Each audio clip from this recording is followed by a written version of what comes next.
to guide us in the program from this point. Karibu sana, Your Excellency.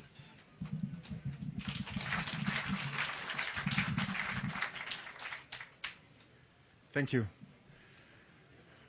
Your Excellency, Right Honorable former Prime Minister Raila Odinga, my colleague governors who are here, I can see Governor for Kakamega, Governor Wycliffe for Paranya, Laikipia Governor Nderitu Mureithi, and Madam Anne Waiguru from Kirinyaga. I also can see many of my colleagues from Parliament. Kioni Arama is here, and all those who are here today. We are here for a luncheon that Nakuru is hosting for the Prime Minister, and also to welcome him to Nakuru. Will you join me in welcoming him to Nakuru?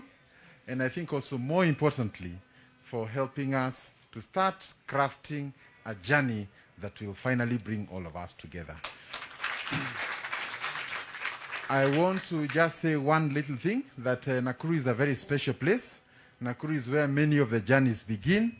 And I just want to cite one example. Immediately after independence, the white people, the colonialists who are here wanted to leave because they thought they could not survive under the new African government.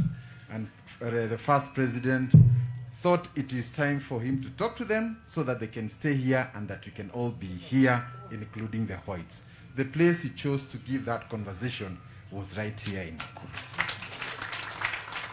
In 2002, we remember former President Moi came to launch the candidacy of now President Uhuru Kenyatta right here in Afraha.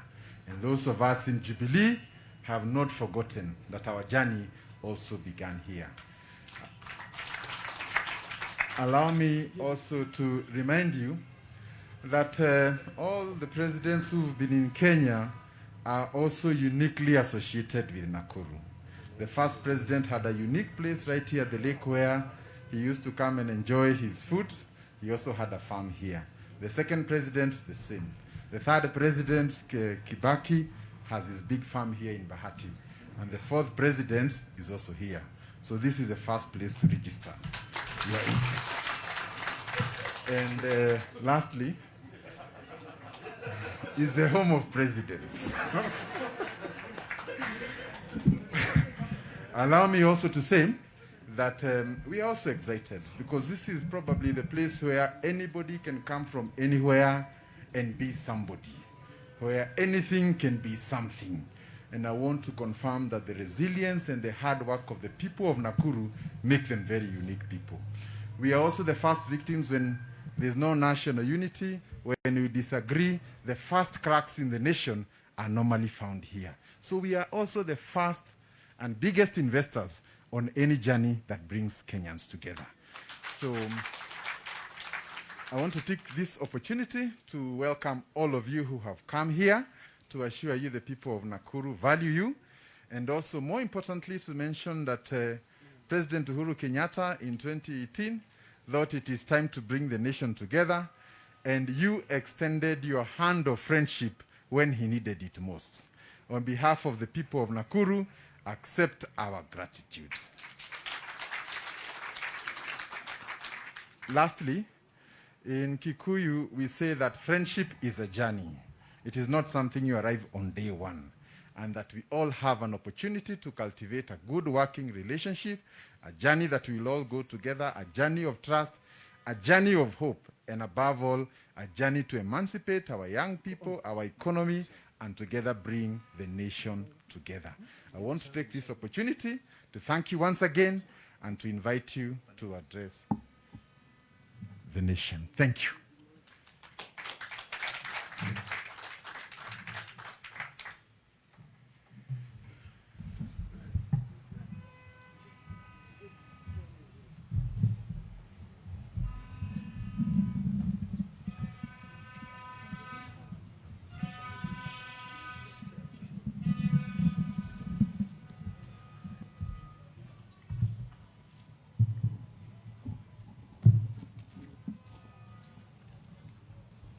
Thank you very much, Governor of Nakuru County, governors, members of parliament, leaders of various political parties, ladies and gentlemen, hamjambo.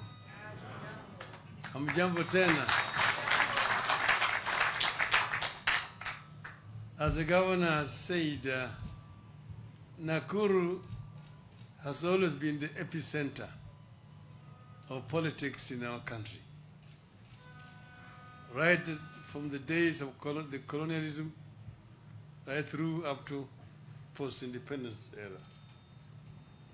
Many things have happened or have started here in Nakuru.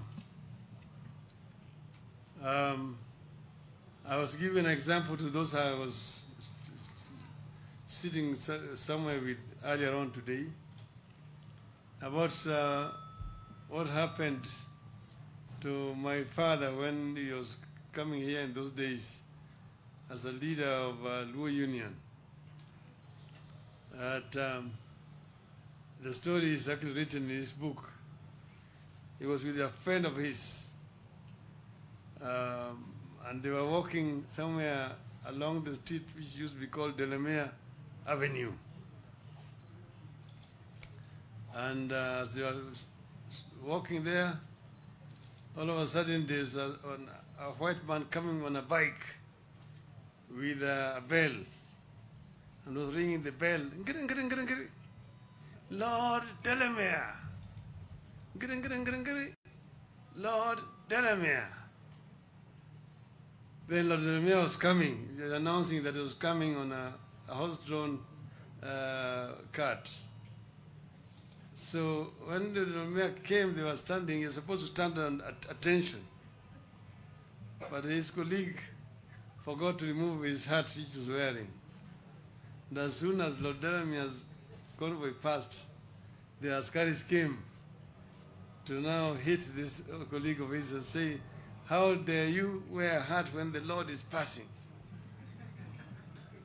And that was Nakuru those days. But anyway, we chose to come here to Nakuru because of the significance of this city to our politics. And we come here to launch what we are calling Azimio la Umoja, a roadmap to united political action. My dear people of Kenya, in March 2018, President Uhuru Kenyatta and myself came together in a historic moment that turned political rivals into partners for Project Kenya. We came together not to serve ourselves, but because we realized that continued political rivalry was unhelpful. The economy would continue to suffer, and the cohesion of our country would continue to be at risk. With that unity, we were able to dissect the problems troubling our country. Sluggish growth and dwindling incomes, insecurity, exclusion from economic and political life of the nation, tribal rivalries and competition, corruption, divisive electoral processes, lack of a shared sense of civic responsibility. In the month that followed, Kenyans spoke. They expressed deep fears that our country is built on sinking sand, that ours is a nation whose systems are getting broken as time goes by, that time is running out for us to fix the systems of the nation. We cannot continue burying the truth that our country stagnates every election year. We cannot continue lying that ours is an equal and happy society. Sooner rather than later, the truth will catch up with us. Indeed, it has caught up with us. No one can deny that we are several countries in one. Some Kenyans are doing extremely well, while many others are struggling to access even the most basic of basics. Most sectors of our economy are experiencing severe challenges, be they tea, coffee, pyrethrum, wheat, maize, sugarcane, or livestock farmers or sectors. Fishermen from the Indian Ocean to lakes Turkana and Victoria are feeling the pinch. Workers in our factories are feeling the pinch. Teachers in our schools, just like the parents, are feeling squeezed. University academic and non-academic staff, doctors and nurses are all living in duress. Our country is not generating enough jobs to absorb our educated and skilled population. There can be no doubt that this country needs a massive investment in sectors like manufacturing, agriculture, infrastructure, healthcare infrastructure, and information technology to create wealth and employment for our people.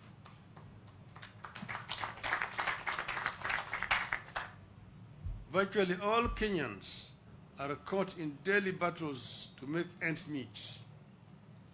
Virtually all Kenyans are caught in a feeling that however hard they try, they just can't get a breakthrough. Some of these problems have become fodder for drumming up of chauvinistic and xenophobic political support. As we head into the 2022, these problems have become tools for emotional and irrational appeals. A section of leaders is taking advantage of rather than address the problems. It is clear that these problems will persist well beyond 2022 unless we begin addressing them today. Our country needs a coherent plan to recast and implement our long-term development plans as contained in the Vision 2030. There can be no denying that the country needs to promote and protect the small-scale businesses, like the types resident in Gikomba and similar markets, from unfair competition by foreigners. We equally need to address the issue of punitive taxation so that we promote, not punish, investment. Kenya needs a fair and transparent tax regime backed by a clean and efficient public service. We need to build a nation where leaders exist to serve people and not to lord over them. A nation where meritocracy shall replace mediocrity and nepotism. And a country with zero tolerance to corruption. We need to build a nation where rights of each and every citizen, irrespective of their status, is respected. We need to respect gender, our women folk, promote the youth in our society. Inawezekana. In our own small way, we must start that conversation. We must start talking about how to ensure elections are not about government but governance.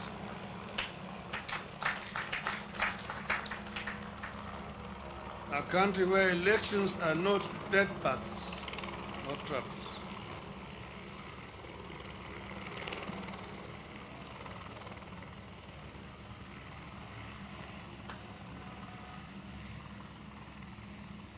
In the present circumstances, we must unite and help our people contain the COVID-19 pandemic rally them for vaccination, while we work with the government to roll out measures to cushion the country from the ravages of the pandemic.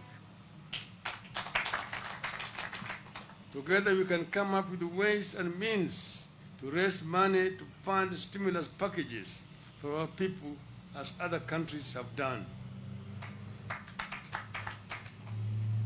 Fellow Kenyans, over the years, we have weathered strong storms and tides to resolve our problems and take our country forward. It has been a difficult journey across a treacherous road to democracy, a liberalized economy, and a free and open society. We have come this far because at difficult times, we have always charted a path that sets us apart from other third world countries. A path that takes us forward, not backwards, and secures our future while benefiting from lessons of the bitter past. And so today, we are here to launch another united effort to address the problems afflicting our people. The journey we start today is intended to create the political and ideological unity that we require to confront the problems afflicting our people. We are coming together with a political and governance framework that ensures our economy works for each and every one of our citizens. We believe that to address the problems afflicting our people in a sustainable manner, we must bring the diversity of our people, their leaders, and their problems onto one table and embark on a systematic and transparent search for solutions as equal stakeholders in Kenya's future. Our society is diverse and divided and complex. No single man or woman can be our sole messiah. We therefore have no option but to build inclusive political processes. We must therefore urgently embark on uniting, not dividing our people, not pitting people against each other, not pitting the poor against the rich, the young against the old, one faith against the other, tribe against tribe. That would be a strong recipe for a violent competition for political power. Kenya cannot afford another era of election violence. Kenya is too divided to be splintered any further. We must unite to safeguard the victories we have scored over the decades and advance them to protect our democracy and freedoms, our diversity and inclusivity, our shared prosperity, and our morals and ethics. We must unite to build prosperity and share it equitably on a table where everyone feels represented. We need a united front against corruption and impunity. We must unite to fight for historically marginalized parts of and people of Kenya. We must unite to create wealth instead of using poverty as a political tool and unemployment as fodder for electioneering. We have to create a culture of forgiveness and not vindictiveness. We believe that to forgive is to be a leader. The times require that we proceed with the tradition of unclenching of our fists and shaking of hands, even with bitter opponents, if it serves the nation. The challenges require that we continue with the tradition of making compromises, coalitions and alliances for the sake of the nation. Going into 2022, we must cleanse the land of the spirit of anger and bitterness, the spirit of revenge and entitlement, and continue on a path that reconciles, unites, calms, and stabilizes the nation. That is the journey we are embarking on today. We must recommit to a leadership that continues with the spirit of good neighborliness and Pan-Africanism, not one that undermines it. We recommit to a leadership that strengthens, not undermines, our ties with all international partners who have stood with us in good and bad times, and the new ones willing to work with us. The journey towards a mass movement that we set on today aims to bring on board Kenyans of goodwill, citizens, leaders, movements, social formations, and institutions dedicated to advancing people-centered democratic governance in Kenya. Within a short period of going around the country, we will unveil the vehicle that has space for the diversity of Kenyans to the promised land.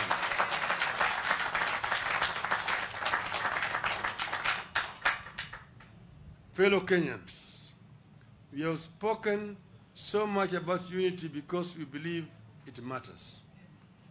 A house divided cannot stand. We need unity of purpose around core, long-term, and consistent, not erratic policies with clearly defined goals as demanded by Kenyans. Mere words and catchy slogans will not work.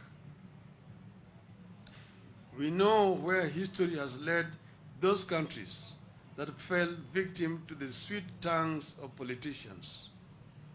We must not allow ourselves to be falsely led down that path in 2022. We must take the high road and summon the angels in us to not recall our demons. We want every child, no matter their pedigree or identity, to think and believe that it can be morning in Kenya again, that we are about to arrive in a new land full of the most seductive possibilities. Let us rise together to fulfill the dreams of our children and reclaim our great destiny. We must fix this country, fix its systems, fix its politics, then fix its economy.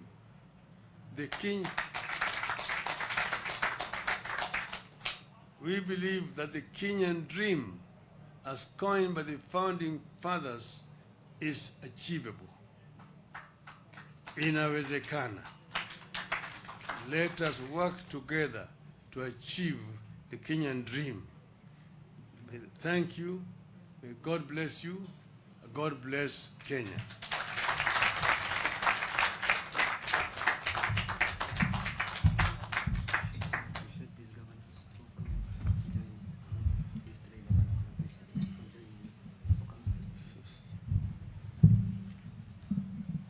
Let me recognize before I hand over to Governor Lee that we have got governors here, Governor Anwar Guru from Kirinyaga, Governor Nderitu Murithi from Laikipia, Governor Wycliffe Ambesa Paranya, the Chairman Emeritus from Kakamega. I want to thank you all for joining us here today. Thank you.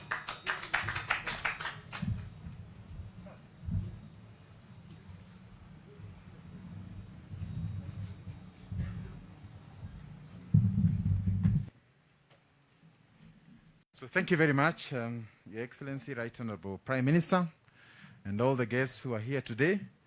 I must say we are all happy to be part of a new beginning for Kenya. And I think your speech was rich on forgiveness, reaching out to each other, and unity for the nation. That is what we want to hear.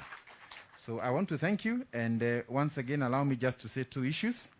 Due to COVID, we would have preferred to meet everybody probably in Afraha, and because we have to go by the current restrictions, it was not possible. I know it won't make everybody happy, but it is what we have to do to survive in these particular times.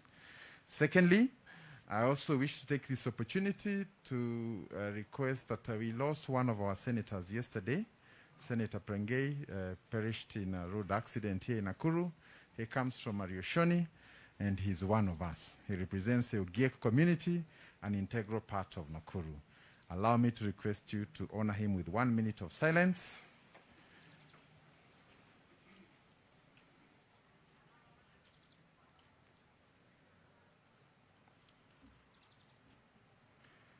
Thank you.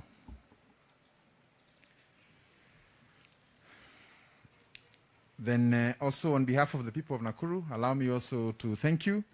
I've said this before, but I wish to say it again, that we are now on the verge of getting the charter from His Excellency the President, but the journey to that charter was not easy. There were many obstacles, and when we went to the Senate, we needed support from everyone. But the day I called you, you assured me that you would stand with the people of Nakuru. I am here to thank you on their behalf for helping Nakuru, and indeed even at some points, going by the support we had in the House, it appeared like Nakuru was in another part of Kenya. Thank you, Your Excellency. Then I also wish to take this opportunity to say that Nakuru is a hope of Kenya. Places where anything and everything can happen, and anything can be conceived and become great. But because this is a day for all of us, I want to take this opportunity to invite the Honorable Arama, who is our local member of parliament, to introduce his colleagues and also welcome you here. Thank you, Mheshimiwa Arama.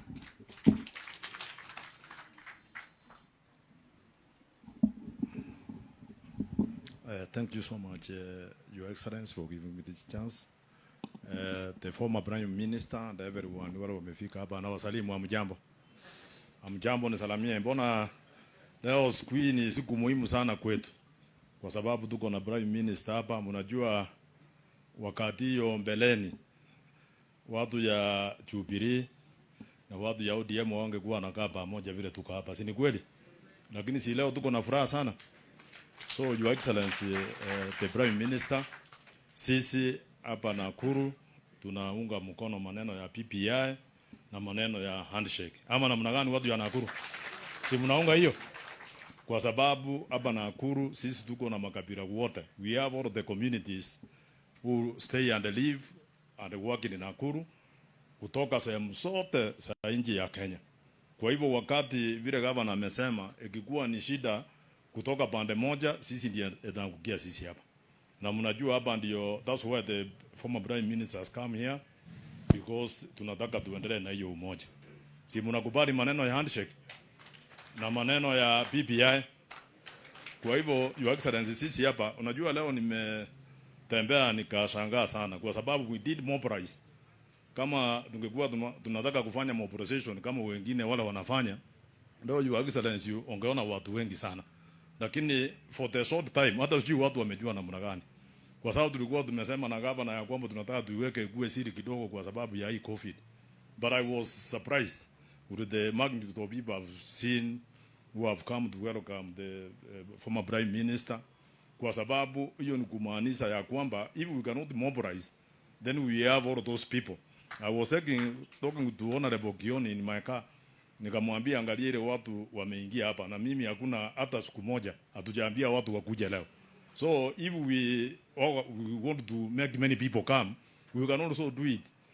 Lakini you can imagine without telling anybody, and you can see the amount of people even who are outside there and who welcome you here. Kwa hivyo inaonekana sasa sisi watu ya Nakuru tumeanza hii mpangilio ya 2022 na wacha tutakuunga mkono. Na Jubilee kiungana pamoja na ODM. Kama ulikuwa unaenda na ODM peke yake na unatoa jaso na hii hakuna Wakikuyu wamekuja ndani. Mnataka kusema Wakikuyu wakikuja tuungane pamoja na watu ya Nyanza. Tutafika wapi? Tutaenda mbali sana. Hii kitu sioni yakienda outside vile tuka hapa. Kwa sababu Uhuru wako na sisi. Ama namna gani? Si Uhuru wako na sisi. Unajua sisi watu ya Jubilee bado tunaendelea kuongea kando kando na tumekubaliana. I had the opportunity of talking to the president when I was in Mombasa. Na akatueleza akasema Raini ni hiyo hiyo. That's why we are here today. Kwa hivyo mtu asikudanganya. Asema ati iko watu wengine wako mahali. Watu wanapewa pesa, wanaita watu wanawapea pesa, wanaambia kuja tuwaongeleshe. Sisi hatupeani pesa na watu wanakuja. Si ati hatuna pesa. Ikifika wakati hiyo kwani watu wanakuwa na pesa kuliko sisi kweli? Kwanza pesa yetu ni ile tunatafuta. Waje ile ya kwenda kutoa kunyakua, kuiba, kuleta kupatia raia. Yetu ni ile tunafanya biashara. Yetu ni ile tatoka Bandei tukuja hapa tupigie kura mahali moja ile tunataka. Si ni kweli? Na Your Excellency, watu ya Nakuru ni watu wanapenda amani. Ukiangalia hapa tuko na governor Kinyanjui, yeye ni member ya Jubilee, ama member of parliament ya Jubilee, lakini ukiangalia serikali yake ameweka kila mtu. Here we have pieces who are in the cabinet, tuko na wajabu, tuko na kila mtu. Kwa hivyo next time tunataka tupate nafasi. Kama ingekuwa hii COVID, tungeenda afra vile His Excellency amesema. Na mimi nataka kurudishia His Excellency governor ya kwamba wakati sisi tukikua kutoka sehemu zingine za Western, tutakuja kukaa chini kwa ushauri ya former PM so that tupige kura pamoja. Ndio tunde serikali pamoja kwa sababu hatujaonga pamoja. Kwa hiyo majaji naona Junedi anasimama, unajua ni mdosi yangu. Ni mdosi yangu, unajua sasa anakuja ananiambia anaseleta shida. Yeye unajua ni whip. Anaseleta shida bunge. Waje niwaachie hapo. Karibu sana. Na naona amesema niendelee. Unajua mimi ni mtu nafuata. Akisema endelea unaendelea kidogo. Lakini tuseme namna hii, wacha sisi tukae pamoja kama watu ya Nakuru County. Na hii Nakuru County, Your Excellency, tuwajie mimi na Kinyanjui na wengine. Sisi tutaungana pamoja. Na this time round we are going to form a government from Nakuru County under the leadership of our governor, kwa sababu sisi sote tutapigia kura na atarudi kwa sababu amefanya kazi nzuri. Asante sana, Mungu awabariki. Thank you so much. Thank you, Mheshimiwa Rama. Next, I'll be asking my speaker to stand and also just request the MCS to stand. But, Your Excellency, I want also to confirm that in your speech you have mentioned about economic revival. And it is in it that we have growth and we have everything. And making our country rich. Not a few rich, but making our country rich. I'm also happy to note that a poor man in a rich country is not a poor man. But a rich man in a poor country is poor. Thank you, Speaker. Thank you, Your Excellency. Your Excellency, Right Honorable Prime Minister, Your Excellency the Governor and all the governors who are here, MPs, na wananchi wa Nakuru. Hamjambo. Bwana Yesu asifiwe. Niko na MCAs wangu hapa, ningetaka wasimame ni wa recognize. All the MCAs. Wow, it's a big team. Situpigie MCAs wetu makofi. Tuko na MCA kutoka Elbagon, Honorable Njuguna pale. MCA kutoka Visoi, nikikomesha naweza kaa chini tu. From Visoi, Honorable Cecilia. MCA nominated Lea, nominated by ODM, Lea Sang. MCA Kamano from Maela.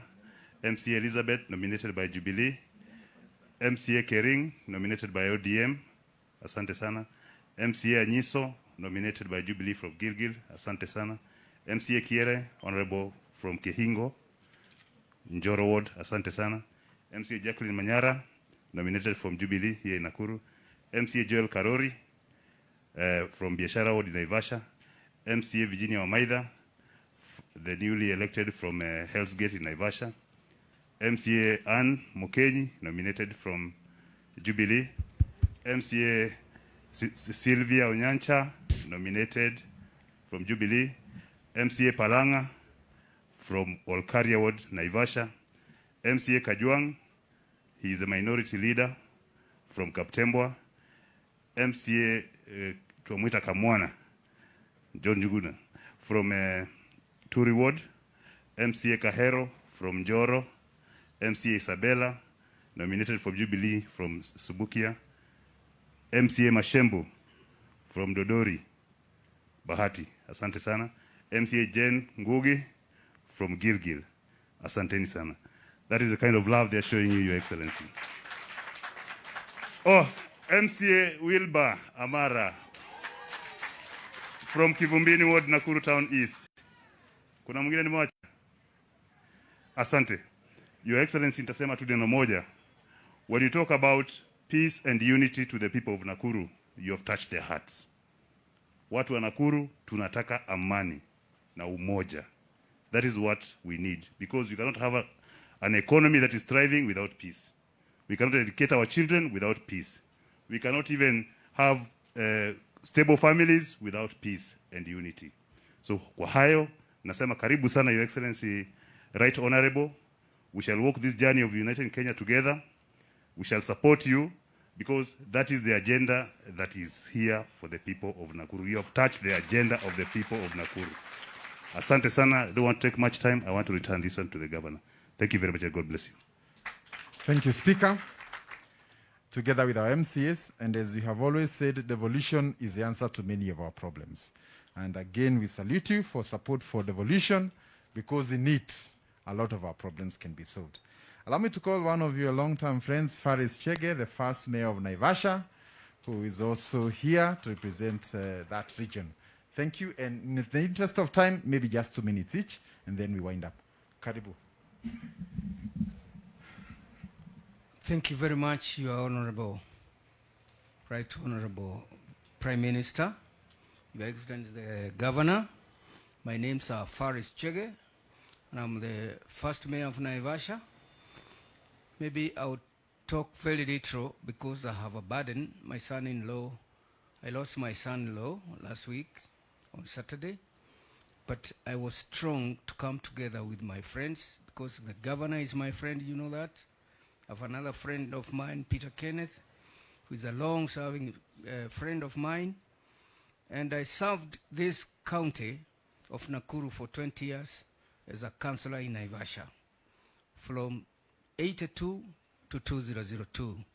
And the time of 10 years, I was a member for KANU, Baba na Mama, and I served together with Kariuki Chotara in Naivasha.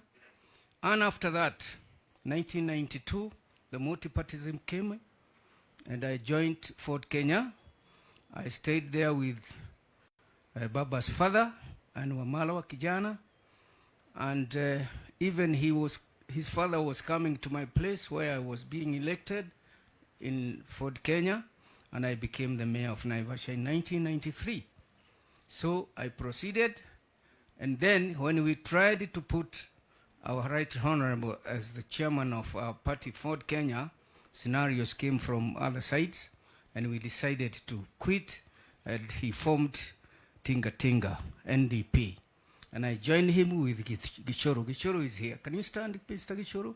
He was my chairman in Nakuru, and we made it. Because when he retired to Ford Kenya, he became the chairman of our party, NDP.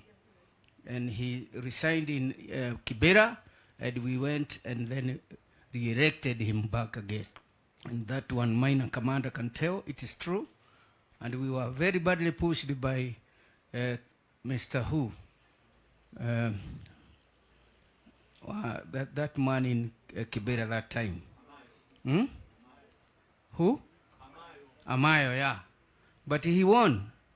And he formed and he became the minister for roads. So in short, I want to say, in politics, is a journeys that you can make, and there's some journeys that you cannot make. Because when 2007, I was a retired general in Naivasha, and we were receiving people from wherever they came.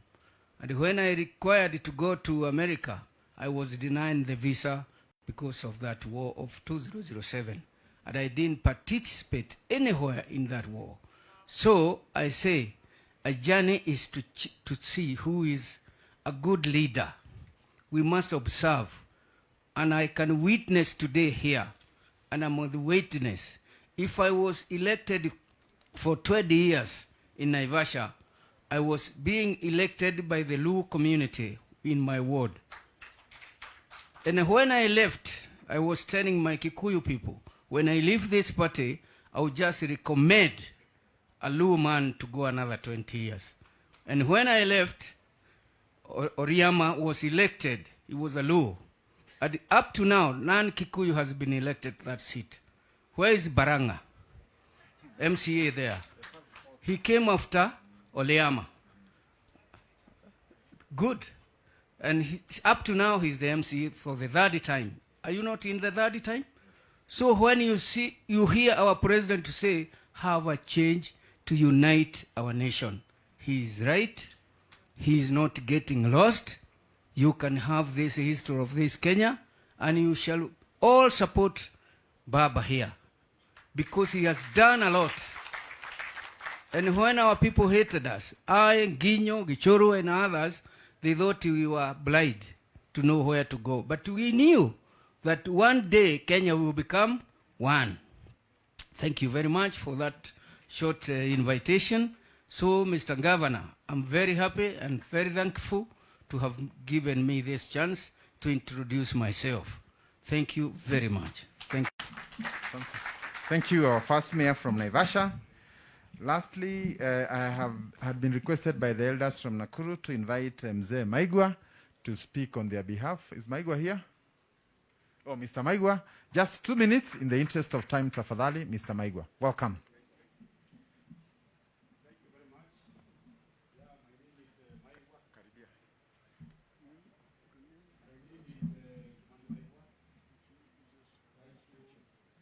Honorable Prime Minister, Your Excellency Governor wetu Kinyanjui, and the governors around, and everybody who has attended this occasion. I do business in Nakuru, but before coming to business, I am the chairman of Gikuyu Council. I am in Nairobi. My office is Nairobi. I have an apology for the chairman of Gikuyu Council in Nakuru, Mr. Joroge Kariuki. But Prime Minister, you remember you came here one time when you were working with Mr. Kibaki, and we met. You met the Gikuyu Council in Nakuru. And that time, I was very impressed by what you promised the people of Nakuru. Nakuru is like peace. The community in Mount Kenya love peace more. And if you are the one who is going to bring peace in Mount Kenya, and also bring something which we like very much, encouraging people to work, that is the line of Mount Kenya. We look for peace.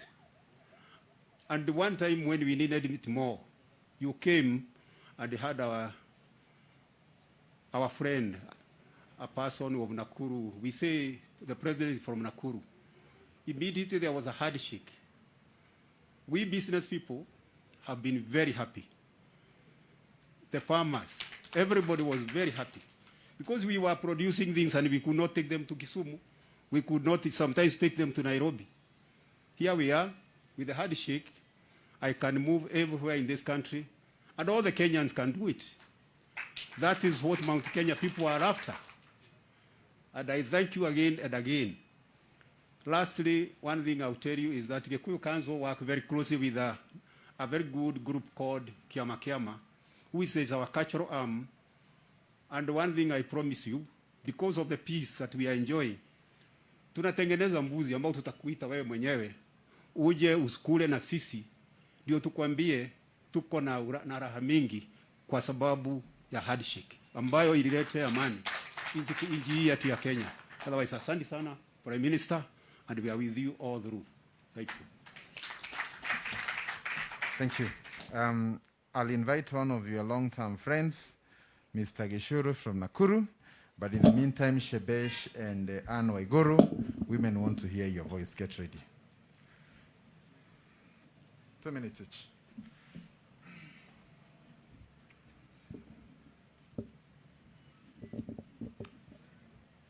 Right, Honorable Prime Minister, Jacom, Baba, Sisi tuko na furaha kubwa kwa wewe kuja kuanza hiyo mwanzo mpya wa Kenya, Nakuru. Tulianza na wewe zamani 1991, 92 tukiwa na akina Kamangara, na ulikuwa na maono. Hata wakati uliunganisha NDP na KANU na ukaniuliza twende na wewe, nikakataa. Na nikasema uendelee, na ukaenda ukakoroga jogoo wakati limeza tinga, ulikuwa natafuta Kenya mzuri. Na wakati tena mmesalimiana na rais ndugu yako Uhuru Kenyatta, you have a dream. You have a dream for this country. Our community, the Mount Kenya people. When you are in Isiolo, when you are in Bungoma, when you are in Trans Nzoia, you are a minority. When this country does not do well, when there is chaos, we are the ones who lose. 1,433 people, 2007, 2008. 650,000 IDPs. Billions of money burnt. You have a dream to bring us together. And we shall work with you because we need a better Kenya. Na wewe unatafuta Kenya mzuri mkuu na ndugu yako Uhuru Kenyatta.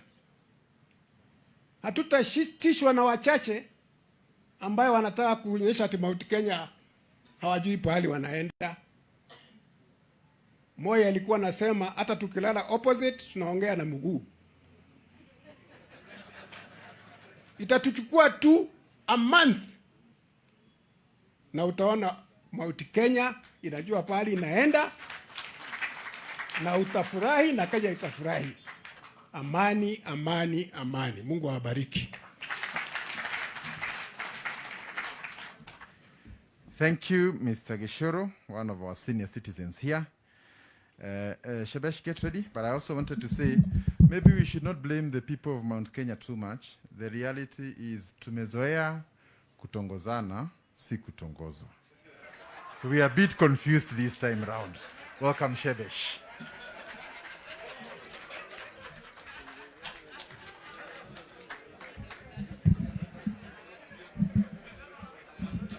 Thank you. Your Excellency, the Right Honorable Raila Odinga, Governor Lee, thank you for saying women want to hear our voice, but I think men also want to hear our voice. I just want to say that for some of us, the struggle has been real.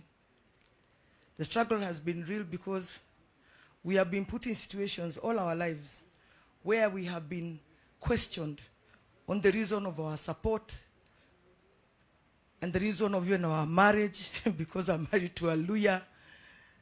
And when you say, Your Excellency, inawezekana, I believe inawezekana. Because it is about time to free Kenyans from this tribal enclave that we are in. And we have said, let's stop hiding our heads in the sand. It is true that we still look at each other as tribes. But with this new journey, inawezekana. And so let me say on behalf of the women of Kenya, we have always had trust in you, Your Excellency. Even if we went to vote for Uhuru, which we did, we always have known that you fight for the rights of women. And that's why even after the handshake, one of your biggest gains that you gave us in the BBI was first of all to respect us and ask us to sit as women, which we did, to bring to fore what we believe the women in Kenya need. Thank you because you had us, and thank you because it is in BBI. So for the women of Kenya, inawezekana. And because my big elder brother is here from Nairobi, let me just say this, Governor. The other place that is a melting point of tribal conflict and political, disruption is Nairobi. You will not believe that when we go into elections, a place like Huruma, becomes two hurumas across a road. There is a huruma on this side and you cannot cross the road to the huruma on that side. Why, as Kenyans, would we ever want to continue in that state? Please, from the people of Mount Kenya to the people of Nairobi, I say this. We are not ready. We are not ready at this time to be isolated further. And if you have not realized that the invasion of Mount Kenya is to isolate us further, please open your eyes. Because when this movement begins, and as Mount Kenya we are not in it, we will be isolated much further. Let's open our eyes because inawezekana. Asanteni. Asante. We have Mheshimiwa Maina Kamanda kutoka Nairobi. Kindly, let's hear the Nairobi voice. Thank you.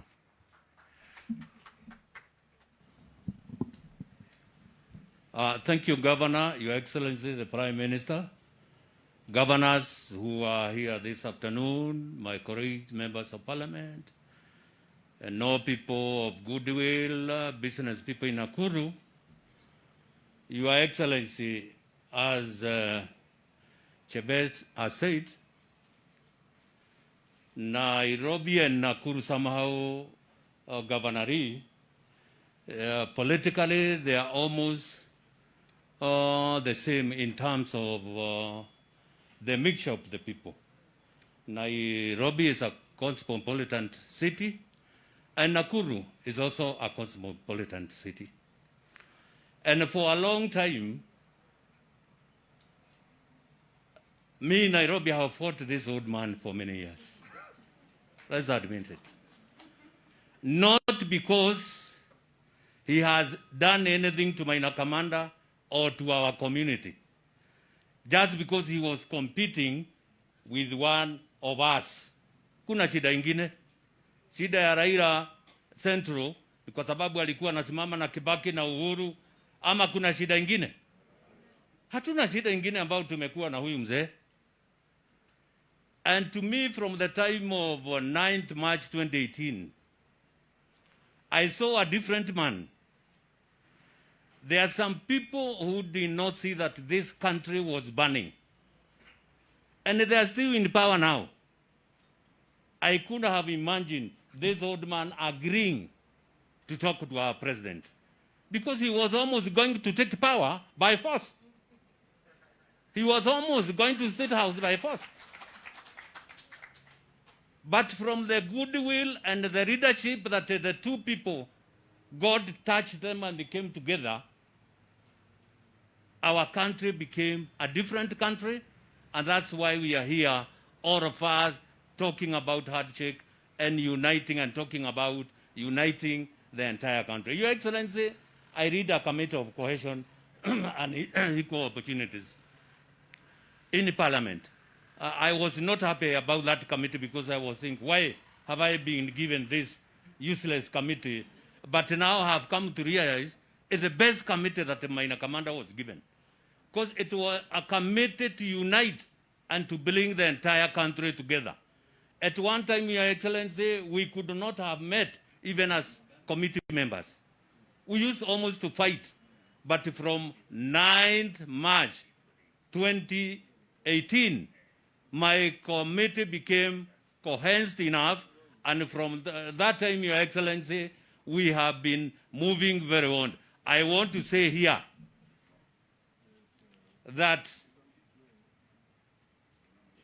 I know, and I have been in this politics for a while with Kinajenga Mugai and the rest who are here. If it was not for this old man here, even those who has been elected before, even Kibaki and Uhuru, it's as a result of the democracy that this old man has brought. Tuseme ukweli, hata ile matunda wamekula wamejifunia ni ile hii mzee amepigania. Today I still call him a Mandela of Kenya. And to us people of Mount Kenya. How many Mount Kenyans people are here? Hands up. And Mount Kenya chikueni mkono. Ni mundu wanyu uri kuragitwo ni muthuri uyu. Ni mundu uri kuragite. Na niki turerwo ati tutingimwendia central. Angikorwo kuri maturite na ni marathiururuka ri. Uyu arite u. Uyu arite u. Kwa hivyo tuachane na upusi wa kudanganywa na watu. That this man is very difficult to sell in Central. Where? Tunangoja siku ifike. Tutembee na mzee huyu. Tutaingia hajasema. He has never even declared whether he will be a candidate or not. But mzee, I want to tell you, don't be afraid. Even Zambia, yesterday, they elected a leader who had tried 6 times.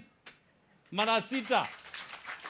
Kwa hivyo ziambiwe na mtu ati umejaribu mara 4 3. No, this thing can go even 10 na Mungu akujalie ni ya wakati gani. Kwa hivyo sisi tunasema we know. Na tunajua tuna kiongozi ambaye anaweza unganisha Kenya hii. Huyu mzee hata sisi kwa Kikuyu tunasema muthuri akora ni kurathima rathima gaciana. Neguo. Ateneke akaga. Hata hii mzee jameni, kuna nani kama hajafanya madhambi zaidi atafanya akiwa na miaka yake. And we have the president of wapi? USA 78. Wewe mzee kaa ngumu bado. Wewe kaa ngumu wewe bado. Sisi Nairobi tunasema tunajua handshake ililete nini. And when I talk about handshake in Nairobi, I know how our people have benefited from that handshake and how we have benefited as community because of that handshake. Those thieves, they are the ones who are giving us a lot of problem because of the money they have stolen. Lakini tumwambia Mungu, hiyo pesa watamwaga na dakika ya mwisho. They will not be the president of this country. Asante sana na Mungu awabariki. Thank you Mheshimiwa Maina Kamanda. Nitamuomba Ajenga Mungai, mzee wetu wa hapa kutoka upande wa Molo, served for 4 terms and we have a lot of respect for him. In the meantime, Mugambi Kiai from the civil society also be ready. Thank you.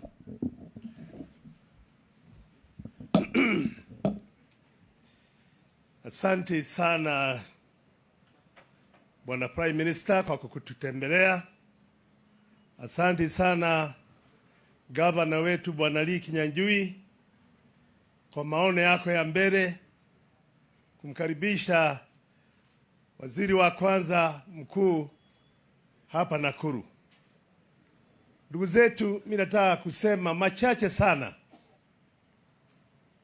Mimi nataka kukuhakikishia Bwana Prime Minister ya kwamba kama wale waliosema mbeleni, kama ni mkutano ulikuwa umeitanwa,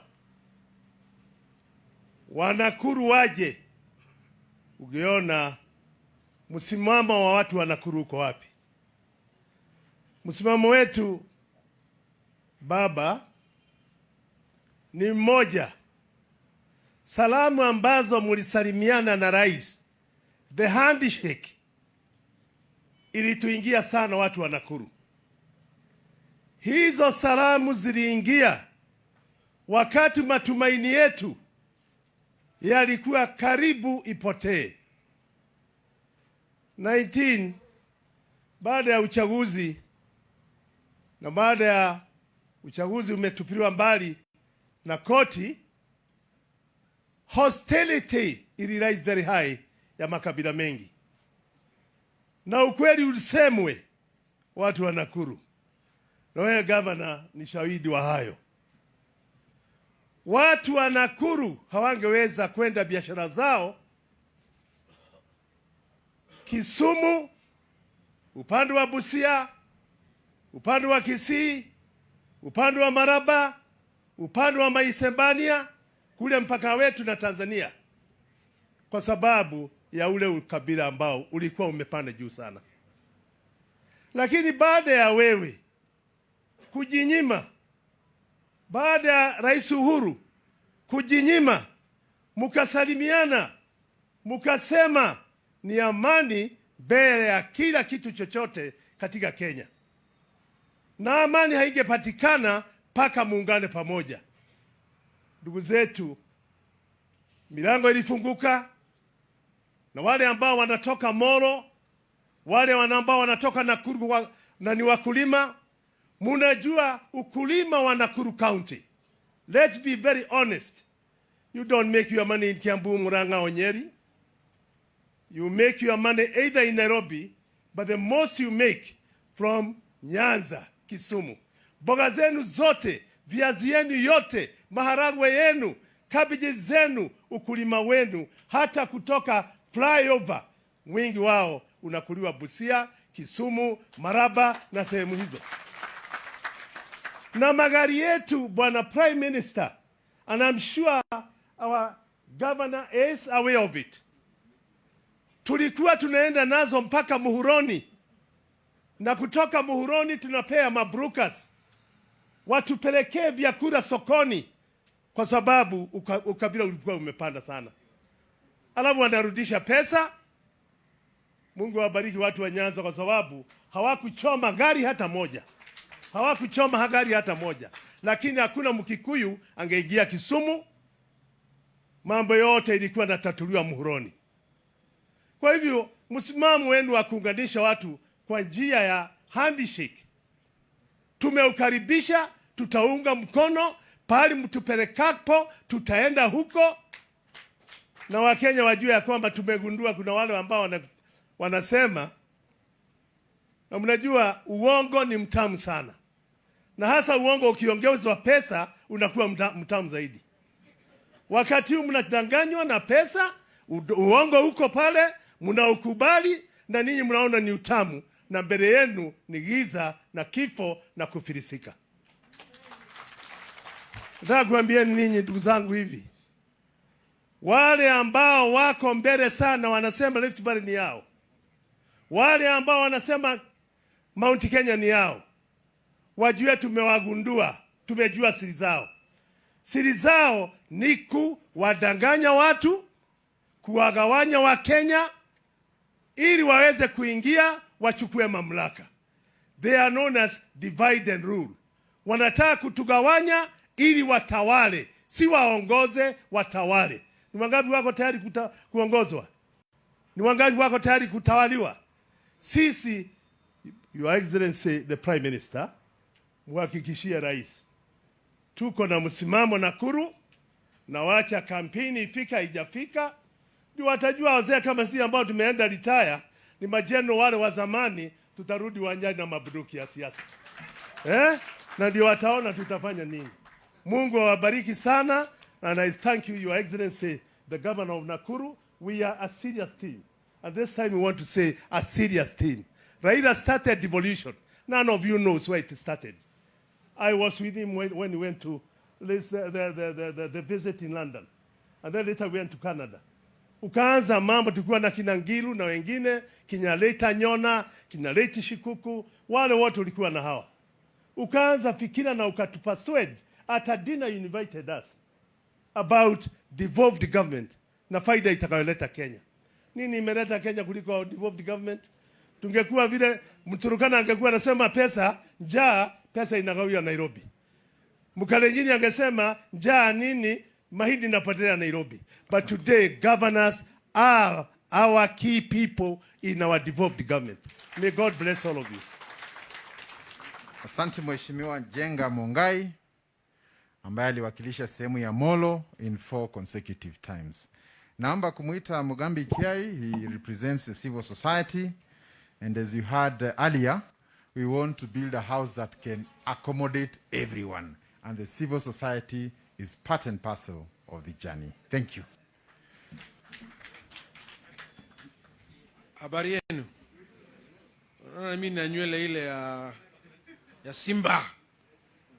Yule jamani rafiki yangu. Namuitanga Jacom. Namba 9 mgongoni. Lakini aliniambia siku ile ingine alikuwa anacheza namba 11. Sasa mnasikia juu ya Uhuru Kenyatta. Uhuru Kenyatta wakati alikuwa St. Mary's. Naona marafiki wangu hapa, Peter Kenneth, naona Richo Shebesh, naona nasalimia nyote. Hamjamoni.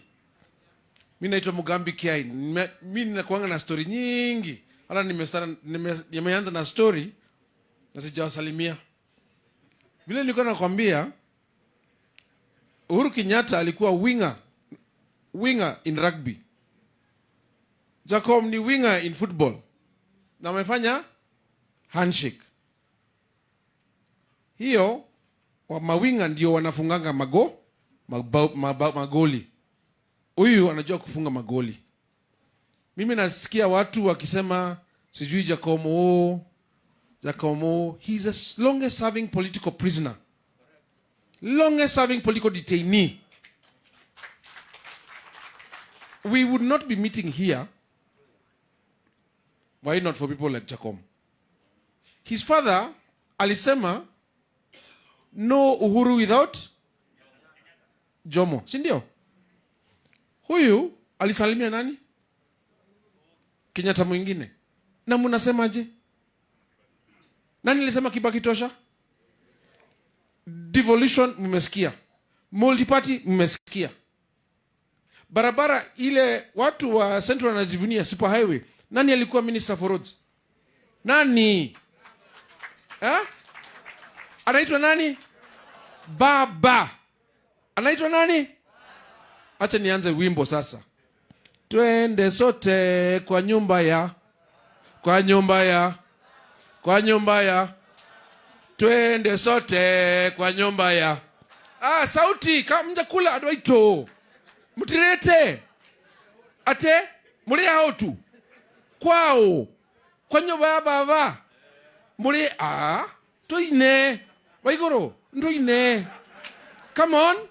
Twende sote kwa nyumba ya baba. Twende sote kwa nyumba ya baba. Kwenye hata COVID ikituvamia tukienda kwa nyumba ya tukufanya nini? Mnasikia? Todo kuri hadu mukuona watu walirogero itiguo. Mukahenio mukerwatia. Rift Valley kirora re ICC re moire oraganite Rift Valley. Baba kana mudoge. Mwakehenio niki? Mwahenio atia? Ado oge mwahenio niki? Ngagwire. Kuna mtu mmoja alisema Kenya mbele. Siku ile nyingine kwa WhatsApp niliona photograph ya Mama Aida. Ameshika vitu anafurushwa kutoka nyumba ya Kenya Hai. Huyu mzee yuko wapi? Saa hiyo? Kwa sababu Kenya ni Kenya mbele na baba. Sawa? Damoga hivyo mno thayo. Asante. Tunakaribia kutamatisha. Nitaomba wabunge tu, maybe led by Honorable Kioni from our neighboring Nyandarua County, and then we can go that way. We finish in the next few minutes because we have to serve lunch. Mheshimiwa Kioni, tafadhali, in just 1-2 minutes. Thank you.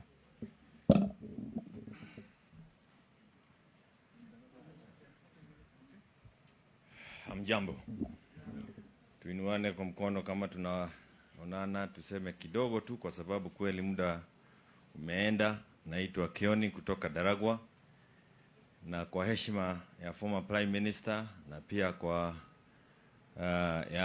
ile tumekaribishwa na Governor wa Nakuru, nataka kusema ya kwamba mimi pia naungana na azimio, the declaration of unity in this country, na niseme ya kwamba leo ni siku ya maana, siku ya muhimu, na ni kwa sababu kufanya kazi na viongozi ambao wamekomaa kuliko wewe inakusaidia sana.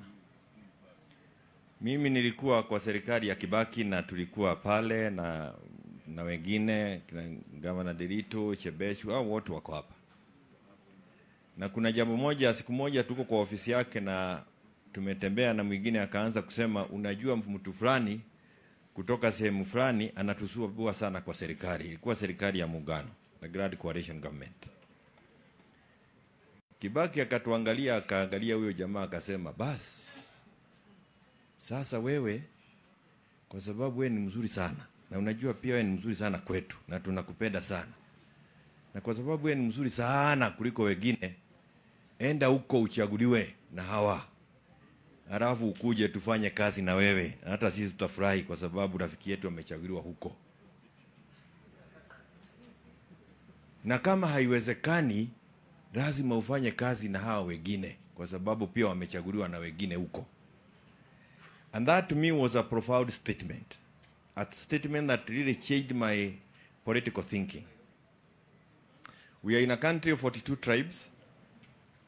Na lazima tuwe na hiyo azimio la umoja. That declaration of unity is what will help us move forward. Because we've just been elected as leaders, and leaders must work together. And I want to say this, kwa sababu sitaki kusema mengi. The former Prime Minister in his speech amesema, there is no one single soul, no one single person who will help us get a solution to the problems that are bedeviling this country. Ni lazima watu wakubali kukaa pamoja. Waweze kuleta maono yao pale kwa meza ili tuweze kupata suluhu ya zile shida tuko nazo hapa Kenya. And I believe that the former Prime Minister is the best to lead us in that direction. Kwa sababu pahali amefikia siasa yake, miaka yake, ujuzi yake, you don't excite him easily. Hata saa hii ukijaribu kufanya mambo mengi hapa ndio acheke, utachangaa. You don't excite him. He has seen all these things. Haraka zote mnaleta za siasa ameziona. Anakuona ukiwa bali zamani. And that is very important for leadership. This country, shida zetu ni ya kwamba hatukai pamoja kuzitatua. And that was demonstrated when we got the handshake in 2018. We need the country to cool down hii siasa ya kupigana ya watu kusema makabila na mengine, ikuje chini, wa viongozi wakae pamoja, watafute suluhu ya zile shida tuko nazo. Again, I want to say, the former Prime Minister, Right Honorable Raila Odinga, he has had the most handshakes in this country, and there is no other person who can help us shake hands 2022, because we will need to shake hands for others 2022 than the former Prime Minister. Ako na hiyo ujuzi. He knows the benefits of getting people to come together, and I believe that he is the one who can help us get there. Na hii si kitu ya jana. Ndugu Mugambi amesema nyumba ya baba, hata ingawa tunajua kuna ile nyumba tunaiba kanisani, nyumba ya baba mkuu, so that we are not hit by propagandists for no good reason. It's good to make sure that we don't give them easy areas for attack. We believe that there is God the Father who will help us with this movement, and eventually we'll get where we want to go. And where we want to go is in that country where we think of each other as Kenyans. And I have said this before, if you look at his history, na saa zingine ni vizuri kuuliza, niulize, wacha nitumie my good sister here, na si yeye, because if we go to her history, she has something that you can lead in wherever she went. Wewe umekuwa kwa serikali hiyo miaka yote, ni nini tunaweza soma nyuma yako? Ukiuliza mamba, you look at the history. Look at the history. The struggle of the 80s. It's what has given us here today. 1992, Section 2A. 1997, IPPG. 2002, Kibaki, Tosha. 2007, the Grand Coalition government. 2008, we got the highest economic growth in this republic. 7% when they were working together with Kibaki. 2010, we got a new constitution. 2017, we got the handshake. 2020, out of the handshake, we have the BBI. I have faith in it. One day, those things will come to fruition when we are done with the difficulties that we have with the courts. That kind of a record is what we want you to put on the table. Wekelea kwa meza unapokuja, tuangalie ni nini ambayo umefanya kulingana na wakati umepatiwa nafasi kwa serikali. So I have no doubt in my mind that the Right Honorable Raila Odinga has the capacity, he has the knowledge, he has the goodwill to lead us forward in this new declaration of unity. And I ask that we support it and move on. As I finish, for 4 years, us at the mountain, we have been told one narrative. Don't blame us. For 4 years, when Uhuru was out developing the country, we had a negative agenda of politicking and inciting the people in a different direction. We will be able to turn the tide with another narrative that we have today of declaration of unity. Azimio la umoja. It is not difficult, but kama vile governor amesema, ni kweli tumezoea kukatiana. Sasa ni wakati ya kufanya nini? Kukatiwa. And it is actually a new area. So we need you to come, tunataka pole pole, softly, pole pole namna hiyo.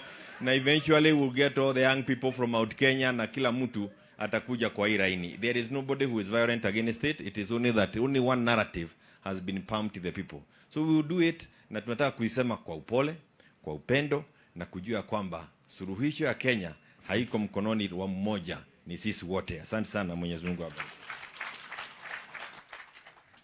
Thank you very much. As I welcome Aoka Maore, our brother from the other side, allow me just to mention one thing, that in life, when you're at certain ages, you have certain priorities. In your 30s, you probably want to marry and settle, and maybe have children. When you're in your 40s, probably want to have your car, your bicycle, whatever it is, wherever you are. In your 50s, you want to perfect your career. On and on. But when you get to your 70, you're interested in legacy and a sound future for your children. Thank you. Your Excellency, the former Prime Minister, Raila Odinga, yangu itakuwa machache, in the sense that this event happening today in Nakuru, we need to know the definition of where we are. Nakuru, the cradle of the old Kenya. And today, want to launch it as the crucible of the new Kenya, from the message that you have delivered from here today. It comes as a culmination of a 4-year journey from 2018, March 9, when your hand and that of the president did shake at the veranda of Harambee House in March 2018. Today, I did attend a meeting of the National Management Committee and the parliamentary leadership, where we got direction and instruction to be here today, and the Secretary General was supposed to represent the contents of that meeting. And in his absence, he asked me to be here and present that message, that we are fully in solidarity with the message you have delivered today, and that the country needs your hands to move forward.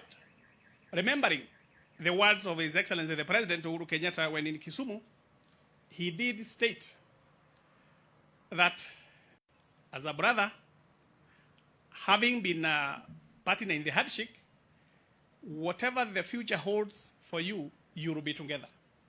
I am here to affirm that in the parliamentary leadership meeting and the National Management Committee, we did commit that the Jubilee Party and the party that you lead, the ODM, has been given the okay to go ahead and do a pre-election coalition agreement.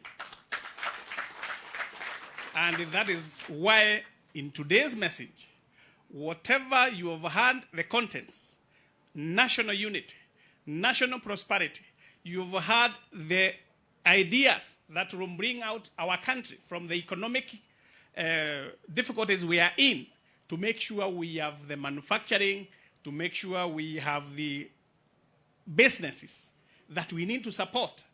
And that was in your message.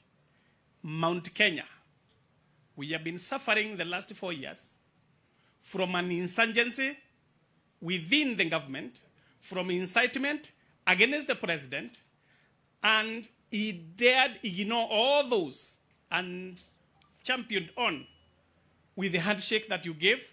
And us in the parliament, we are able to push all the government business with the full support of all your members, without a single member of your ODM party wavering in support of the Jubilee agenda and the president. We say thank you. This is the time. Your years, accumulated experience, your years of wisdom, your years of patriotism and love for this country have put you, Raila Amolo Odinga, at the time when the country needs you most. And for that, we will adore you, we will take you around Mount Kenya, and we will be with you all the way from now onwards. God bless you, and thank you. Thank you, Mheshimiwa Mauka Maore. I will invite Peter Kenneth, and followed by Governor Anne Waiguru. Thank you, Peter.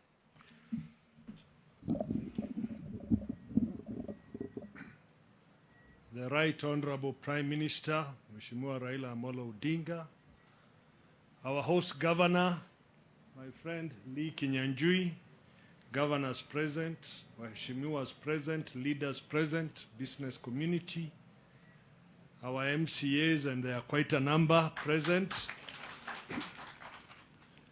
I will not dwell on very many things because a lot has been said. But I want to say this from what the Prime Minister said.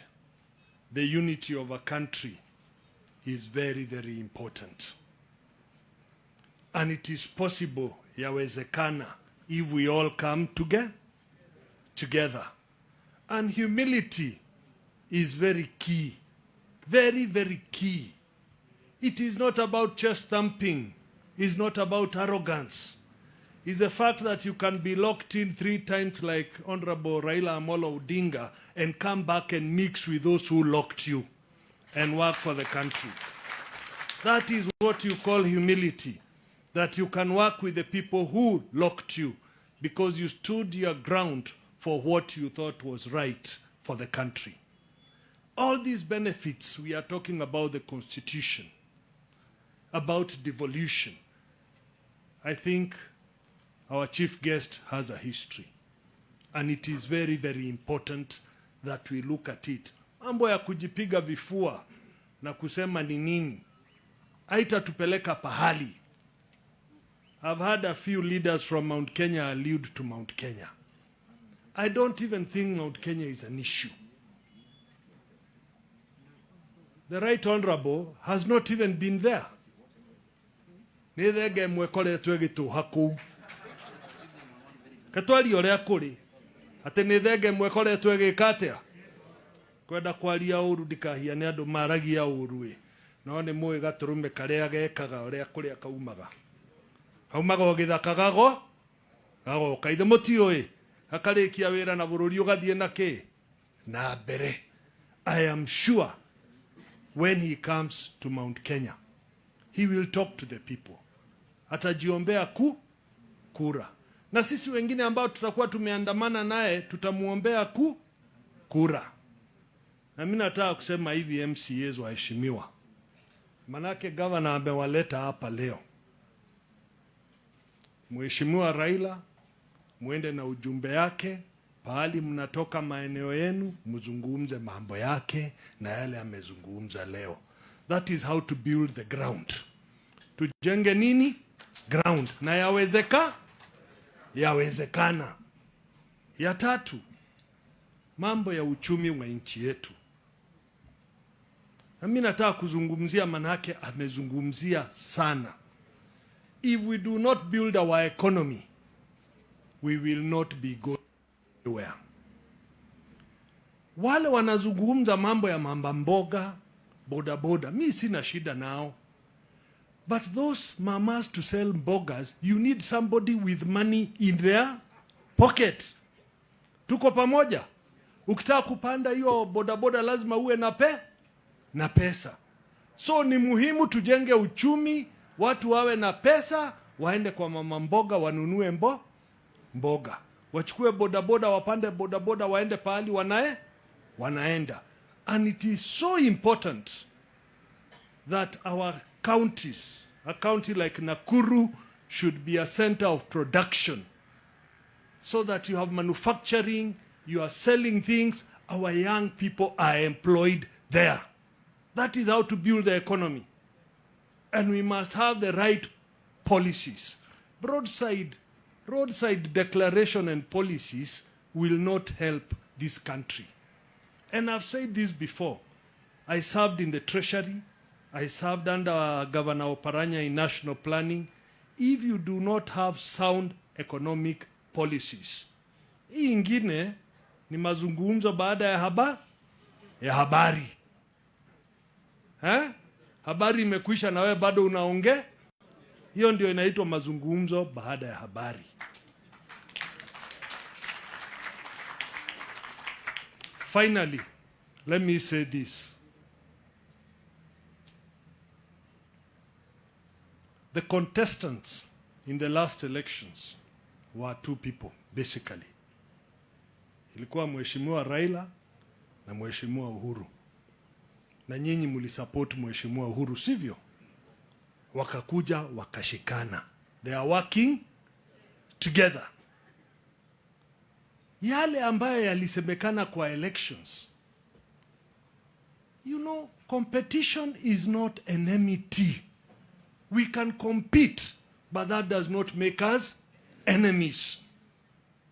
And when they realized where their competition had taken the country, they met and shook hands.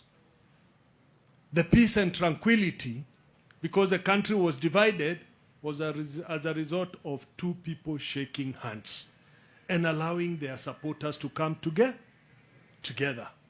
Now, leo tumeelezwa na Mheshimiwa Maore, ODM, Jubilee, KANU are forming a new coalition, isn't it? Which means they are together. They are together. Hiyo gari mimi nawaambia tusonge pamoja. Itawezekana. Yawezeka? Tukiuma haha, turauga no kuhotekeke. Ati inawezeka? Mimi sitaki kusema mengine, tutarudi, tuseme mengine. Mungu awabariki, asanteni sana. Asante sana. As Jeanette prepares to come, I just want to confirm that the effect of being tuned is already here. So Jeanette, kindly come and introduce our friends from across. Thank you. Thank you very much, Governor. In the interest of time, kuna wabunge wenzangu ambayo wametoka nje, ambayo wamesindikiza baba kuja kwa hii function yetu. Nataka niwapatie nafasi dakika moja kwa sababu saa imeenda, ili waonekane pia sura yao. Kabla sijaita, nataka kusema moja mimi pia, ya kwamba leo tumekuja na baba hapa Nakuru, na amezindua azimio la umoja hapa Nakuru. Na vile wenzangu wamesema, kuchagua Nakuru was not by accident, kwa sababu yeye amejua umuhimu ya Nakuru katika nchi yetu. Na ukisikiza speech yake kwa makini, vile amesema no single man or woman can be our sole messiah. We therefore have no option but to build inclusive political process. Inclusive political process. We must urgently embark on uniting and not dividing our people. That's what Baba told us today. Nimechukua hiyo verse kama ya Biblia, ndio nenda nayo nyumbani. That is what I picked from the speech of Baba. Sasa wengine badala ya kuunite wa Kenya wanataka kudiva. Wengine wanataka the largest community in Kenya wakuwe followers yao, wachiwafati hawa. Na baba anasema tukae kwa meza tujadiliane. Nani kiongozi hapo? Nani kiongozi hapo? Mimi ni chairman ya BBI, ile BBI ambayo kotini ilizamisha, ambayo sasa tuko na mtumaini hapa Friday hii inakuja. Hapa Nakuru ilikuwa inapata constituency 6 ndani ya BBI. Na hiyo baba ndio alisema, mimi nikaambia yeye hata Migori haijapata kitu, akaniambia subiri bana. Wakenya ni moja, kama Nakuru wamepata, Migori pia imepata. Ameniambia namna hiyo. mpaka nikanyamaza tu nikakunywa maji. Hizo ndio kitu cha kusema. Sasa hiyo ni kiongozi ambaye anataka kuunganisha wa Kenya. Na hapa Kenya kila mtu iko na historia yake. Huwezi kubadilisha historia yako. Historia ya baba inajulika. Yeye ametetea wananchi, amefungwa miaka 9, amevamiwa nyumbani kwake. Mimi siwezi kukaa jela hata siku moja. Sitaki kudanganya nyinyi. Waje mwaka 9. Hata leo nikiwekwa jela saa hii nitampigia simu, baba niko hali mbaya sana. Kuja haraka. Msikie maneno. Kwa kumalizia, sasa sisi tuwe na akili timamu. Tujue wale watu ambaye wako na sisi na wale ambaye wamejivalisha ngozi ya kondoo na kumbe ni mbwa mwitu. Weka hiyo. Sikia vile kanisa inaimba.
Umejivalia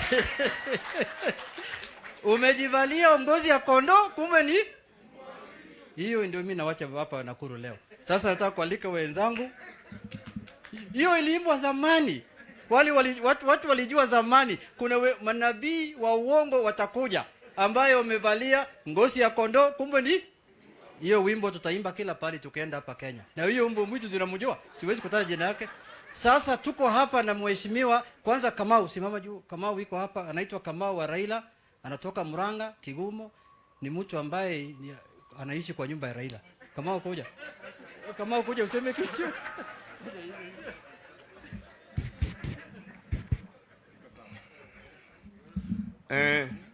Asante sana mzee. Asante sana Gavana Kinyanjui kwa kutushika ugeni. Mimi nitaongea kwa jamii yetu ya Wakikuyu. Mtanuia radhi, nitaongea Kiswahili na Kikuyu kidogo. Andũ aitũ nĩ mũranjigua. Mũthuri ũyũ tũtũrĩte nake kuma 1990. Mwĩragwo Raila nĩ arĩaga andũ. Angĩkorwo nĩ arĩ wa kũrĩa mũndũ nĩ nĩangĩarĩire. Mũthuri ũyũ wetwo Gĩcũrũ tũrutĩte wĩra mũritũ mũno nake. Rũgama aima haha. He used to be our host. Wakati wote ule wa mapambano tulikuwa tunakuja Nakuru. Mũthuri ũyũ ena historia yake. Rekei ndĩmũrie kĩũria. Raila akiuga Kibaki toshari. Ndamenya Kibaki nĩ Mũgĩkũyũ. Nĩ amenyaga. Tũgĩthiĩ ũguo andũ arĩa matarĩ thĩinĩ wa ũhoro ũcio magĩũka magĩthũkia thirikari. Gũkĩgĩa na thĩna 207. 207 ndio kana mũrarikana mũkĩona Mama Ida akĩrĩra Gĩthumo akiuga mbara ĩkĩ atĩa. He Mũgĩkũyũ wahũrirwo Gĩthumo. Thĩna warĩ gũkũ kwanyu. Niĩ ndĩrenda kũmũthaitha na ndĩmũririkanie ngoro ya mũthuri ũyũ nĩ njaramu ũguo. Ndingiuga nĩ ta kĩi. Mwaka ũcio wa 207 akĩnyita John Nyaga kuma kũrĩa Eldoret akĩmũtua minister wake. Ndoĩ nĩ mũgema. Akĩnyita Shebeshi ũyũ akĩmũtwara bunge. Niĩ na niĩ akĩndua councilor wake thĩinĩ wa Nairobi. Huu ni mungwana ama si mungwana? Mũndũ ũcio ngere tondũ marĩ na thirikari na mũndũ wĩtagwo Uhuru rĩ. Nĩ gĩkũ kĩigana araheire itĩ. Nĩ kũrĩ ndĩkĩmũrahenio mũthenya. Nĩ tume hau. He karũgano gataragio nĩ andũ no nĩ ngũmwĩra. Agĩũka kuga Kibaki tosha nĩ anjĩtire. Tondũ huona mũrũwe. Tũgĩikara thĩ akĩnja tũrathiĩ gũteithia Kibaki. No ĩkaũndũ kamwe na governor ndiũ kana nĩ ũĩ. Kibaki hĩndĩ ĩrĩa athia mũrĩmo nitwathire nake ku escort Kibaki twakinya kuo airport tugikora Kibaki abukirwo ndege ya guthie gite kia economy muthuri we ha akija tucoke tauni twethe mbeca ati president wake ndaguthie na economy Kibaki hari murwaru ucio ni mundu wa bata kati mundu wa bata kaundu karia kamagegania Kibaki twacoka twakuria Kibaki aingirite here already boarded ari gite-ine ana kire mathiro kana Raila nio manyitie muthuri ucio magithondeka nyamu itagwo stretcher tukiruta mundu gwetwo Kibaki hau tukimutwara first class ihinda rito ria gucokia guoko nire kinyu mugikuo wothe ungimweka kiundu kiega na ndacokagia guoko turare nake ha Kiambu Thursday arero ni andu a Kiambu atiriri ngarihitagwo ni mundu nau ate ngarihitagwo ni mundu nau kwe erirwo go tondu muru uria mukuru witagwo Fidel ahikanetie Kiambu mwana kiuri ungi nake ahikanetie Murang'a kwoguo ri mundu hakue na ithue ri mundu ungikara na ithue mundu ungiona thina mundu ungiona mugiku akiona thina anyitwo tondu andu ake meko no na theti baba ucio ngene the ndarendirie mwana wake West Africa mukamukinyira ri ne ngugweta ne nguina karwimbo karia nyinaga twathiaga tukenete rugendo rwitu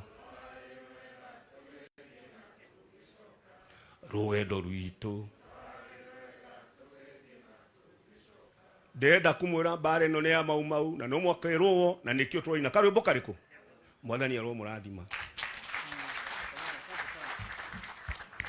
Kama unajua umesema vizuri sana.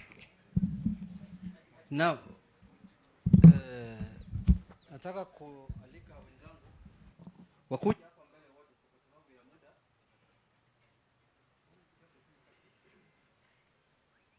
muda. Tuko hapa na Secretary General ya ODM Sifuna, karibu. Kwa officials ya party yote msimame juu, Jubilee na ODM. Sasa hivi unajua ni mchanganyiko maalum. Siwezi kuita wa ODM peke yake sasa hivi. Naweza chukuliwa hatua ya kinidhamu. Jubilee na ODM yote wasimame juu. No, leader kaa chini kidogo. Minority leader utaitwa vizuri. So tuko hapa na mheshimiwa kwanza katibu mkuu ya chama aseme moja. Asante sana Mheshimiwa Junet, Mheshimiwa Prime Minister pamoja na governor mwenyeji Mheshimiwa Lee Kinyanjui na magavana wote ambao wamefika hapa. Mimi naitwa Edwin Sifuna, katibu mkuu wa chama cha ODM. Nimesikia Governor Lee Kinyanjui akisema watu wa Mount Kenya wamezoea kutongozwa, kwa hivyo wako mahali pagumu sana. Wamezoea kutongoza, sasa wako mahali pagumu kwa sababu lazima watongozwe. Hata sisi Mheshimiwa Waiguru nataka kuhakikishia tuko mahali pagumu. Watu ya ODM tumezoea kutongoza kwa sauti ya juu. Unasema kama unanipea nipee, kama utaki waache. Lakini saa hii lazima tuongee kwa kipole, si ndio? So sisi sote tuko pahali pagumu. But Mheshimiwa Waiguru, trust me when I tell you that we can also whisper in very low tones as ODM. Although you are used to us shouting. I want to reiterate here, Your Excellency, that when you came back from the handshake, I remember very well that you called us as the leaders of the party. We didn't believe what we were seeing on TV because we were dug in our positions after the elections. And you told us that a leader must lead, that sometimes it is for you to give direction to your people. For those of us who were dug in, they told us this is the way to go na inawezekana. I am very proud of ODM, but for the past 3 years, we have lived to see the handshake reach where it has reached today. And that it will take the natural next step. I was very happy to read the statement from my counterpart in Jubilee, Honorable Tuju, today, that now we are going to take the next step to now formalize the relationship between our two political parties. And Mheshimiwa Commander from Nairobi, Mheshimiwa Shebesh from Nairobi, she knows we campaigned against them in Nairobi. If you take the votes that Honorable Shebesh got and the votes that Honorable Pasaris got, there were almost 2 million votes. So I don't think that in Nairobi there will be a contest once we finalize our agreement, Mheshimiwa Shebesh. Yes. Here in Nakuru, Mheshimiwa Lee Kinyanjui, I can guarantee you that once this Kina Palanga, Kina Kering are supporting you for your re-election, hapa hakutakuwa na uchaguzi. Sio kitu imeisha. Asanteni sana na Mungu awabariki. Thank you very much. Asante sana Mheshimiwa Sifuna. Anayefuata ni Mheshimiwa James Opio Wandai. James Opio Wandai ni mbunge wa Gunja constituency na yeye ndio chairman ya Public Accounts Committee huko bunge. Your Excellency, as your foot soldiers, the duty we are left with is simple. It's just to support the direction you have given us. And I want to promise the people of Nakuru that we shall continue to work with you closely as we move ahead. Thank you very much. God bless you. Asante Opio, utaongea Kiswahili siku nyingine. Haya, sasa tuko hapa na Mheshimiwa Fatuma Gedi, women rep ya Wajir. Your Excellency, the Prime Minister, the Governor host, all protocol observed. Habari zenu. Mimi nina furaha sana kushuhudia Kenya mpya leo. Na nina amani sana na tumaini kubwa sana. Baba ndo atatufikisha ile mahali tunataka. Manake tuliona kitambo. Juzi tukiwa na halfa moja na Mheshimiwa Governor wa Uhuru, kuna jambo nimesema, sisi watu wa Northeastern ni wafugaji na tuko na ngamia. Nikakumbusha watu wetu ngamia zile zetu haiwezi kuingia kwenye wheelbarrow, haitoshei. Manake niliona ati haitoshei kweli.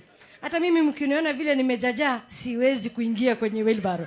Kwa hivyo watu ya Nakuru msidanganywe kwamba wheelbarrow sio maisha. Maisha ni watoto wetu, ni elimu ile watapata, na kwa muhimu sana ni amani ile tutapata. Na sasa hivi tumejivunia amani kutokea handshake. Kwa hivyo baba, tutatembea na wewe hii safari. Na tunakuombea Mwenyezi Mungu akupatie afya, manake tunajua State House tunaenda. Asante sana Mheshimiwa. Anayefuata ni Mheshimiwa Gladys Wanga, ni mbunge ya Homa Bay County, ambaye pia ni chair lady ya Finance Committee. Kama ni chairman. Asante sana. Your Excellency Prime Minister, Excellency Governor wa Nakuru, sisi tumekuja kushuhudia meli ya umoja, azimio la umoja iking'oa nanga hapa Nakuru. Na sisi tumefurahi sana kwa sababu it is no longer business as usual. It is no longer winning an election at all costs. It is about the unity of our people. Kule tunasema ya kwamba pesa ama maendeleo inaogopa ugomvi. Na sisi kama Wakenya tukishikana pamoja, maendeleo utakuja kwetu na tutasonga mbele pamoja. Na mwisho ni kusema baba huyu tumeona matunda yake. Yeye ndio alianzisha ile rural electrification program ya kuleta stima mashinani. Akaanzisha ile mpango ya kupeleka barabara mashinani. Akaanzisha devolution. Yeye tukimweka pale, maendeleo itakuja kila mahali. Asanteni na Mungu awabariki. Asante sana Mheshimiwa. Sasa kwa kumalizia nataka nimwalike kiongozi wetu wa bunge ambaye ni minority leader aje azungumuze. Baada hiyo arudishe usukani kwa Governor Lee. Nataka kutambua pia executive director wetu wa chama Doro Ngwen. Kwa kumalizia nataka kusema hivi, nataka kuachia Kiswahili. Unajua mimi nimetembea huko Pwani na Joho mara mingi, nikajifundisha Kiswahili kidogo baada ya kutoka Migori. Governor amesema hapa tunatongosana, tunatongosa wengine hapa. Mimi nataka kuambia pia huko Mombasa wanasema nyege ni kunyegezana. Asanteni sana.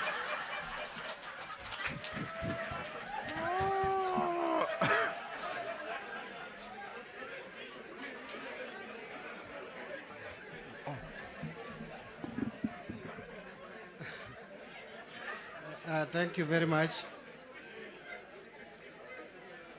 Asanteni sana. Your Excellency, the Governor of Nakuru County, who was also my colleague in the 10th Parliament, Lik Nyanjui, Your Excellency, the Prime Minister Raila Odinga, the governors present here today, my colleague members of Parliament, MCAs, all leaders, Jamboni. I don't have much to say. Actually, as a matter of fact, we came so that this train will form part of the start of this train. And you know, when you are in church, each one of you picks different verses when the preacher preaches. Junet has picked his. For me, I also picked something. And I hope I'm accurate. One, His Excellency, and I'm sure this is something they have shared with his brother, Uhuru Kenyatta, that unity will fix the country. That unity will fix the systems.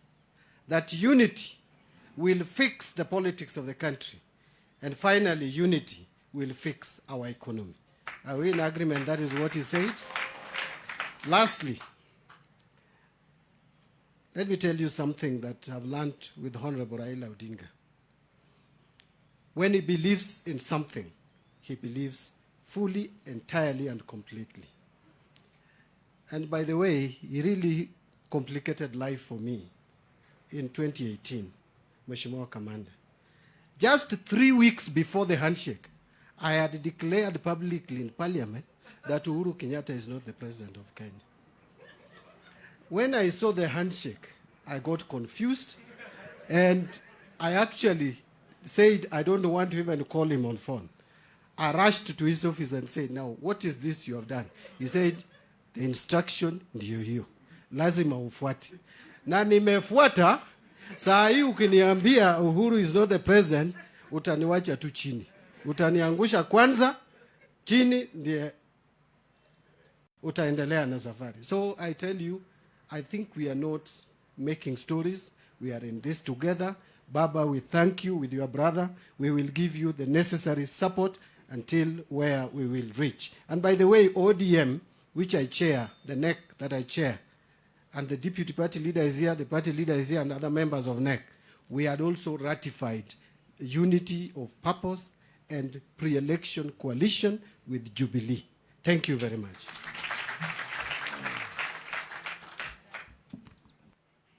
Asante sana. And I want to confirm that if these speeches were held some time back, the tone would have been very different. And we all agree. But when leaders begin to call each other brothers and ndugu yangu, things change for the country. And I think that's the country we want.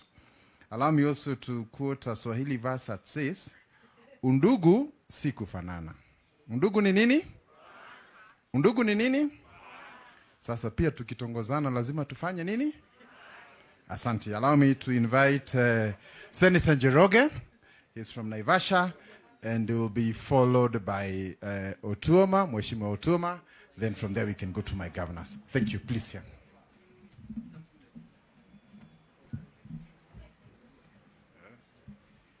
Yep.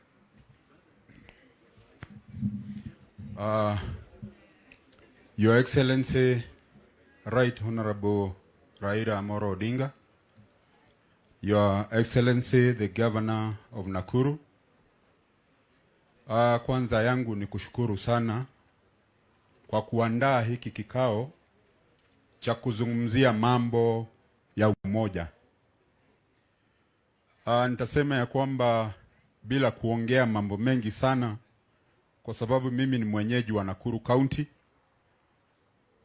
Nitasema ya kwamba kitu ambacho kinaitwa umoja, ambao especially ODM na Jubilee wameungana kutuletea pamoja, nafikiria hiyo ni safari ambaye ikiendelea vile inaendelea, hakuna shaka mwaka wa 2022 ama mwaka wa 2023 tutakuwa tumechukua hiki kiti by saa 5. Nikisema kuchukua, siongei juu ya mtu mwingine.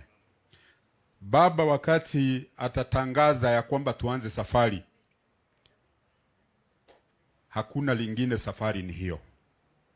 Natarajia gavana utakuwa pale, umekaa vile unakaa na baba hapo, akishaingia labda ataniruhusu pande ile ingine nijisukume pande hiyo ingine, lakini ni wakati ukifika.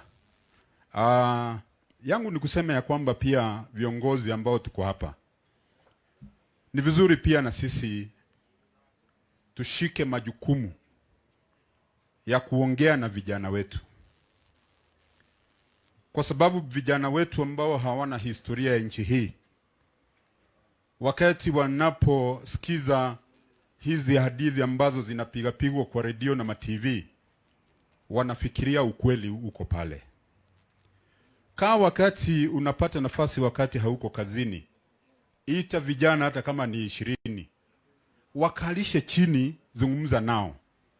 Kwa sababu hii mambo ya kuongea kwa redio bila kuongea na vijana, nafikiria tuko na shida. Na nafikiria tukifanya hivyo tutapata ushindi. Naendelea kuongea kwa sababu hata baba bila kuwa hapa, nafikiria kwa wiki tunaongeanga mara moja. Kwa hivyo yangu yale ambaye ninaamini huwa namwambia yeye mwenyewe. Kwa hivyo nyinyi ndio naongea na nyinyi. Tuko na hiyo safari na ni lazima tuimalize. Asante sana. Asante Mheshimiwa former Senator Njoroge. Naomba kumuita Otuoma. Alafu we go to the governor, starting with governor from Kirinyaga, Anne Waiguru. Thank you. Asante sana governor na baba, hata kama hayuko, na wale waheshimiwa wote mko hapa, hamjambo. Majina yangu vile umesikia, naitwa Paul Otuoma. Mimi nilikuwa mbunge wa Funyula kule, na mimi sana sana nimetembea na baba kutoka nikianza siasa zangu. Baba ametushika mkono, tumetembea na yeye kuanzia tukiwa shule mpaka wakati huu, bado tunatembea na yeye. Na mimi nimekuja tu hapa pia kama shuhuda wa kusema kwamba yale maadili ama zile tabia desturi baba ametufunza kwa siasa, nafikiria wale wamekuwa karibu na yeye wameona, wale wamemfuatilia vizuri wameona kwamba ukizungumuza baba Raila Amolo Odinga unazungumuza mtu wa aina gani.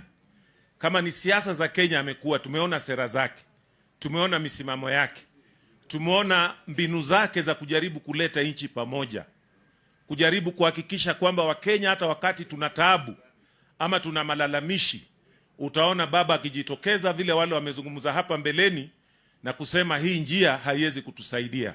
Hii njia ndio inaweza kutuleta sisi wote pamoja, tushikane na tuende njia hiyo. Na hiyo ni kitu ambayo si ati ni ya kuambiwa, ni kitu unaweza kwamba ukizungumuza, ukiona, ukisoma historia ya baba hapa, utaona amekuwa mwaminifu kwa taifa hili. Hata wakati tuna tofauti hapa na pale za siasa, za mashindano za kisiasa, mwishowe huwa tunafika tunasema hapana, hii ndio njia. Na hata sisi ametufunza desturi hiyo. Sisi wengine tulikuwa vijana wadogo sana tukianza siasa, na mzee huyu ndiye ametushikilia. Mimi nilisimama kule kura Funyula, nilikuwa kijana tu karibu miaka 30. Na kutoka siku hiyo mzee akatushikilia. Nakumbuka mimi nilikuwa nimesimama na wakati huo alikuwa Vice President Mudi Awori.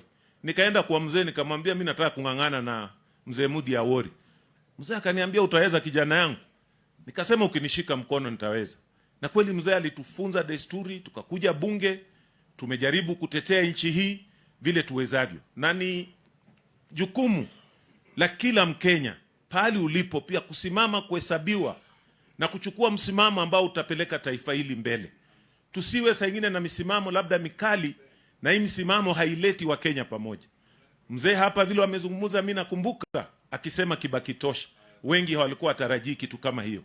Hii tena tukikuja hii ya juzi, tulikuwa na tafuruku, mwishowe vile ndugu zangu wamezungumza, akasema Uhuru weni ndugu, wacha tusalimiane na tupeleke nchi pamoja. So mimi nitaomba tu kwa wakaaji wa Nakuru, kwa sababu these are cosmopolitan county. Nafikiria watu wa Murembe pia mko hapa, sijasikia mtu akisema Murembe. Nisemeko Murembe. Murembe Muruo balamu. Murembe. Muriega. Nafikiria hao ndio wengi. Sisi ni wa Kenya kamili.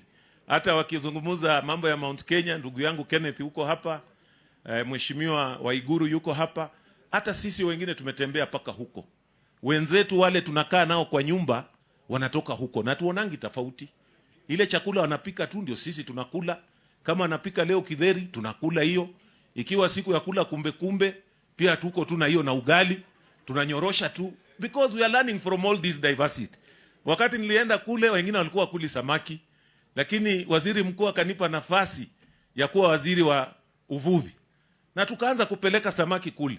Na siku hizi naona hata huko Moranga kwa kina Peter kule ndio wanakuza samaki zaidi. Ukienda Kikomba, samaki mingi inakuliwa kule Nairobi, inatoka huko. So Kenya is diverse. Tukiweka nguvu zetu pamoja, tunaweza kujenga taifa ambalo linatutosha wote. Bora tuangalie track record tuko nayo, vijana wasiweze kupotoshwa. Asanteni sana, Mungu awabariki. Naomba tushikane pamoja, tusaidie baba na Mheshimiwa Uhuru Kenyatta, watupe mwongozo mzuri. 2022 tuwe na Kenya ambaye kila Mkenya anajisikia yeye ni mshindi. Asanteni sana, Mungu awabariki.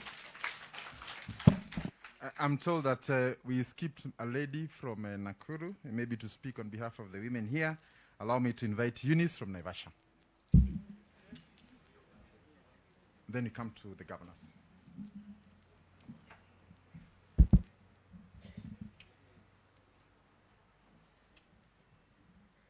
Thank you so much, Your Excellency. Waheshimiwa wote, hamjambo. Na wananchi hamjambo. My name is Eunice, and my other name is Mama Soko. For those who've really been campaigning about the Mama Soko, this is the real Mama Soko here. Do I look as if I can fit in a wheelbarrow? Do I look like that? We say in Kikuyu land, my governor will probably translate, Hamwere nye gugade mojaruo. He will translate that. When you look at me, you think I come from the other side of the country, isn't it? And I think I'm the most cosmopolitan person. Waigoro here is my governor back at where I'm born. But I came here, and this, our county, as the governor said, is the county that you can become anyone. As a Mama Soko, I was able to secure a seat in the last regime as a member of county assembly for the town ward. I was elected there on a small political party called Mazingira Green Party of Kenya. So, Your Excellency, our Prime Minister, is just to assure you that in Nakuru, anything and everything is possible. I represent the women in Nakuru County, and more so, those that they keep calling Mama Mboga. And let me tell you, I don't think we are ready for the roadside gimmicks, as we are calling them, to be told that us as the people working at Mashinani, we are condemned. We are not. At Mashinani there, the motorbike riders they keep talking about, the Mama Sokos that they keep talking about are learned people. But we seek opportunities everywhere so that we can put some food on the table. I say all jobs are decent and they are good, depending on how you treat them and how you package them. The same salt that we can sell, or the same fish that we can sell here, we can sell it very far away, depending on how we are going to package it. Don't you believe that? And I think for us, we are really tired of being told things that do not exist.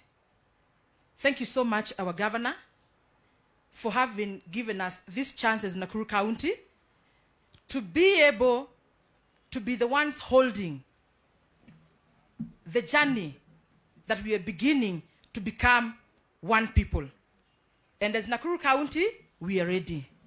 For the governors, there's one time Shebesh trained me and said, the day you go somewhere, make sure that you leave a mark. And I'm sure our Prime Minister has left a mark here. He's given us a homework, and we are here because we really want to support this cause. And we must, and we should work together with other Kenyans so that we can reach our destiny. Our biggest position right now is the economy and self-development. I don't think it's going to work anymore when someone is telling me they're going to do a road. Already those things have already been put under a lot of legislation. How we do the roads, how we do the electricity. Right now, I think is about self-development. How we can grow ourselves and put some money in our pockets. How we can take our children to school. I think we have suffered most as far as historical injustices are concerned. When we say that these areas are supposed to be divided so that we can get more representation. Everybody knows here that representation comes with money. We need these regions given what is supposed to be given, so that our children are able to go to school, so that we can be able to do business and those other things economically, and even to have medicine in our hospital. Adoito,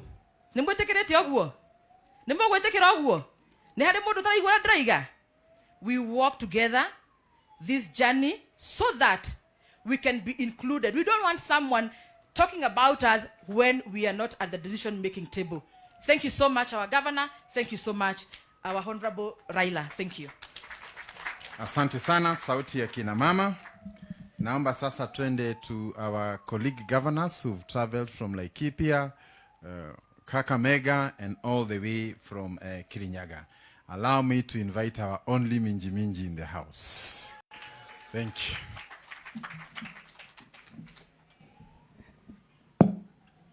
Right Honorable Prime Minister Raila Amolo Odinga, Excellency Host Governor and a friend of mine, Governor Nyanjui, my colleague governors who are here,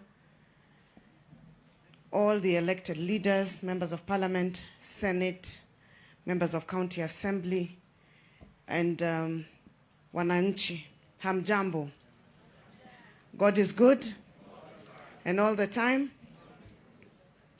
You know, the unfortunate thing of speaking towards the end is that everything that needs to be said has been said.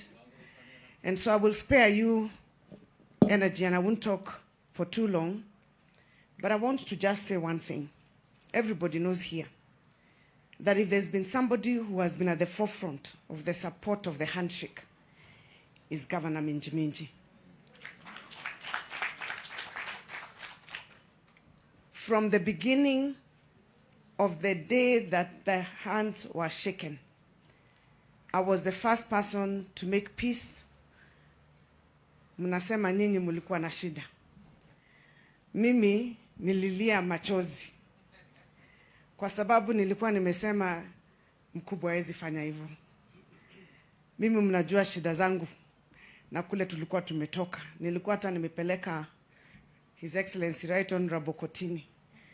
Na nikaambiwa mimi ndio nilikuwa wa kwanza kumpeleka. Kwa hivyo hiyo handshake tulikuwa tumekaa mahali, nilienda nyumbani nikasema sasa jamani mambo imeenda namna gani? Lakini kwa vile mkubwa alisema hiyo ndio njia, mimi nilitoka nikaenda pia nikakuwa na handshake yangu na nikaanza support ya handshake. Na kwa nini nilifanya hivyo?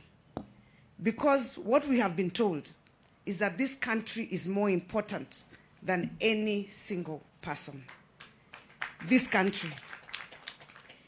Na Right Honorable Raila Amolo Odinga, nukweli Kioni amesema, sijui ni nani Kenya hii yako na CV ya kupeleka nchi yetu politically towards democracy, isipokuwa ni wewe. Kutoka kitambo, when you used to talk about decentralization, some of us even didn't used to especially in government, because we were in government. We didn't quite understand this decentralizing. And especially those of us who were in treasury. Kwa sababu treasury si mnajua huko ndio ilikuwa center of power. Tulikuwa tunaona ni kama nguvu ya serikali itakuwa inafifia. But look at this country today. Devolution. All of us boast because of devolution. That was because of the Right Honorable Prime Minister.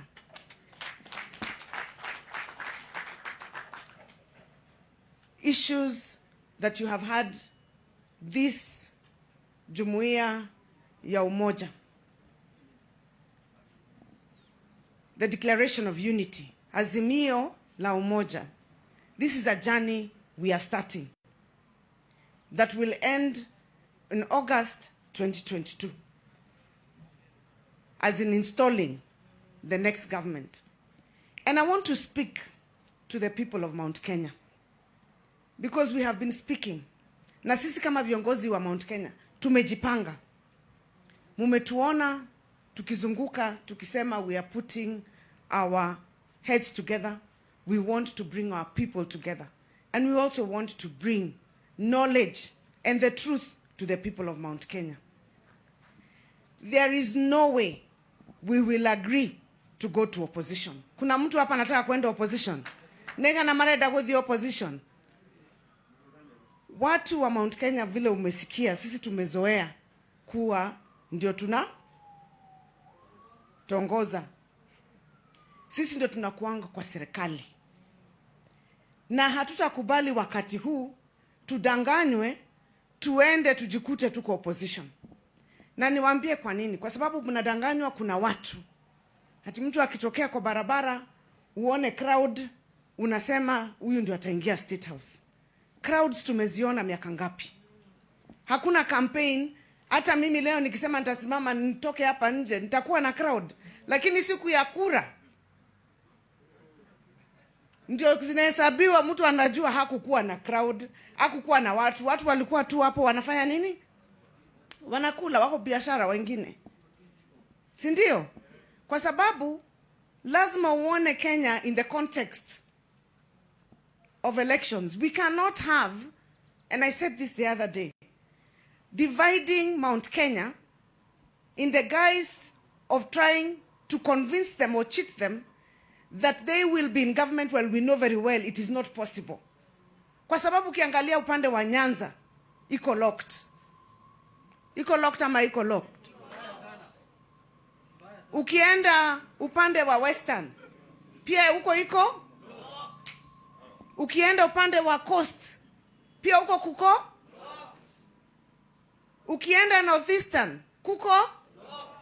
Ukambani yote, iko pande. Nairobi, pia Nakuru, zikiwa ndio cities, zote ziko. Sasa unaingia State House na kura gani? Which kuras are going to take you to State House? Huh? Na nirenda twaririe andu aitu mutige kuhenio tuthie twikore kuria mwena wa opposition. Sisi hatujazoea opposition na hatutaenda opposition, na watu wetu wasikubali kudanganywa waende opposition. Kwa sababu uangalia nchi ni kubwa. The Right Honorable Prime Minister akisimama tu hivi peke yake, 40% of the country iko locked. Hata hajaangalia hata deputy ni wa kutoka upande gani. Kumuongezea tu ni kumjazia. Wengine bado wanatafuta. So let me speak to Mount Kenya. Totigetekere andu aitu kuhenio tutwarwo mwena wa opposition. Wakere, today is a very good day because of the message of hope. You cannot build a country on division. You must be able to bring people together. A message of forgiveness, not of hatred. We must inspire our youth to respect their elders, not to insult them. We must be able to tell people that we can drive the economy by bringing those who are below to come up to where the others are, not to tell those ones who are below to pull the ones who are up to go down. That is not how countries develop. Ati unaambiwa hawa wako na pesa ndio wanaitwa hivi na nyinyi mnaitwa hivi. Ati kwa hivyo kwa nini mna? Kwa sababu hawa wako nayo. Countries develop when we all move the entire country together with proper economic and fiscal policies. Juzi nimewaambia kule Kirinyaga, msidanganywe ati mtu atatoa pesa kuja waletee. Akikupatia leo na kesho zitatoka wapi? We must have policies and programs that uplift our people. Na leo tumesikia in the declaration the proposals on the improvement of our economy. We have heard on how we will stabilize this country because we must be together. Lazima tuwe pamoja. We cannot develop one part of the country at the expense of the other. You cannot demonize one part of the country and elevate another one. That's not how countries run. Mimi ninafurahi kwa sababu leo tumekuwa na kitu ambayo inaitwa hope. There is hope. Inawezekana. Inawezekana ama haiwezekani? Inawezekana. There is hope. There is hope that we can rebuild our economy from where we are to bring up the people who are below to where the others are, but not to pull down. There is hope that we can have peace in this country after a general election. There is hope that our youth will find enough employment in this country. There is hope because, as you've heard my commander say, if you look at the Right Honorable Prime Minister, he has no other interest. Hakuna kitu hajaona. Save to serve this country. And that is why we're saying we will stand with you. Sisi tutaongea na watu wetu, tusimame na Right Honorable Raila Amolo Odinga. Because he will give us hope. He will give us a vision, and you have had the beginning of that vision. Tupeleke watu wetu kwa serikali ambayo inakuja, na tusikakue ati watu ambao tunadhania nilo nitumenyerete muno gukorwo thirikari ni it's taken for granted. It is not. Na vile tumeambiwa tusipojipanga, we might find ourselves on the outside. Let us be wise people. Gikoyo kiugaga mundu mugene ke ne mutare. Na mundu mukuru na mukuru ni eragwo no korumwete kagatia atarumagu. A wise person is cancelled. And in this journey, we will start educating our people. On the matters of gender, me, I'm very happy because if I know of one person who stands on matters of gender, I guarantee you is the Right Honorable Prime Minister. Kusema kweli wanaume sana waelewangi maneno ya gender. Hata Junet nimemfundisha tu juzi. Hawaelewi sana maneno ya gender parity. Ukiangalia kule Council of Governors, kina mama ni wawili.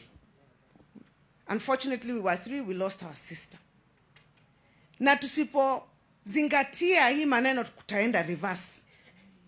Kule bunge wale ambao wamechaguliwa ukilinganisha na wanaume, isipokuwa ile kiti ya women rep, general members of parliament ni karibu tu 20 out of 290.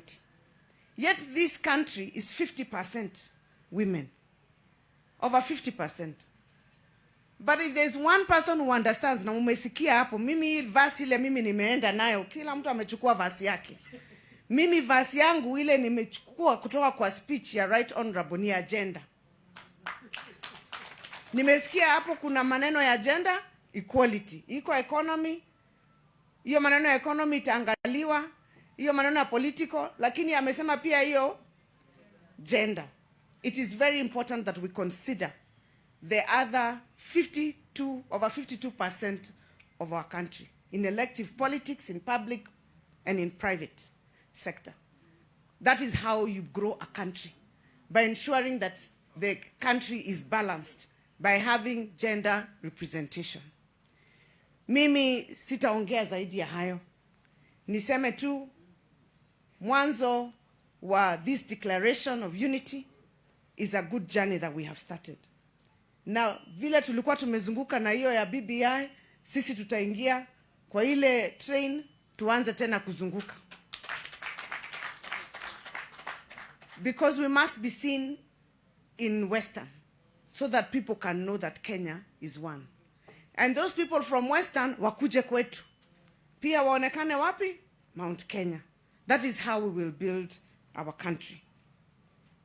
So when we are going back home, na message ambayo tutabeba sisi, tunasema tutasimama na azimio la umoja, the declaration of unity, and we will hope that when we finally craft that movement, we are hopeful, tuko na imani, tutakuwa kwa serikali ambayo pia inakuja. Inawezekana ama iwezekani? Asanteni sana. Thank you, Governor Uhuru from Kirinyaga. And allow me to take this opportunity to invite Governor Derito Mureithi. And as you can see, the skies are looking at us with bad eyes. So we need to manage time. Thank you. Thank you very much, Governor Kinyanjui. Your Excellency, the Right Honorable Prime, let me start again. I think it's because Waiguru is looking at me that way. Your Excellency, Right Honorable Raila Odinga, the second Prime Minister of Kenya. And I'll explain. My colleague governors, ladies and gentlemen, hamujambu. Muriega, chamige, eshokona, karam, mureaseo, muga. Mujipigie makofi, nyinyi nyote ni wa Kenya halisi. Now, the Republic has had two prime ministers in history to date.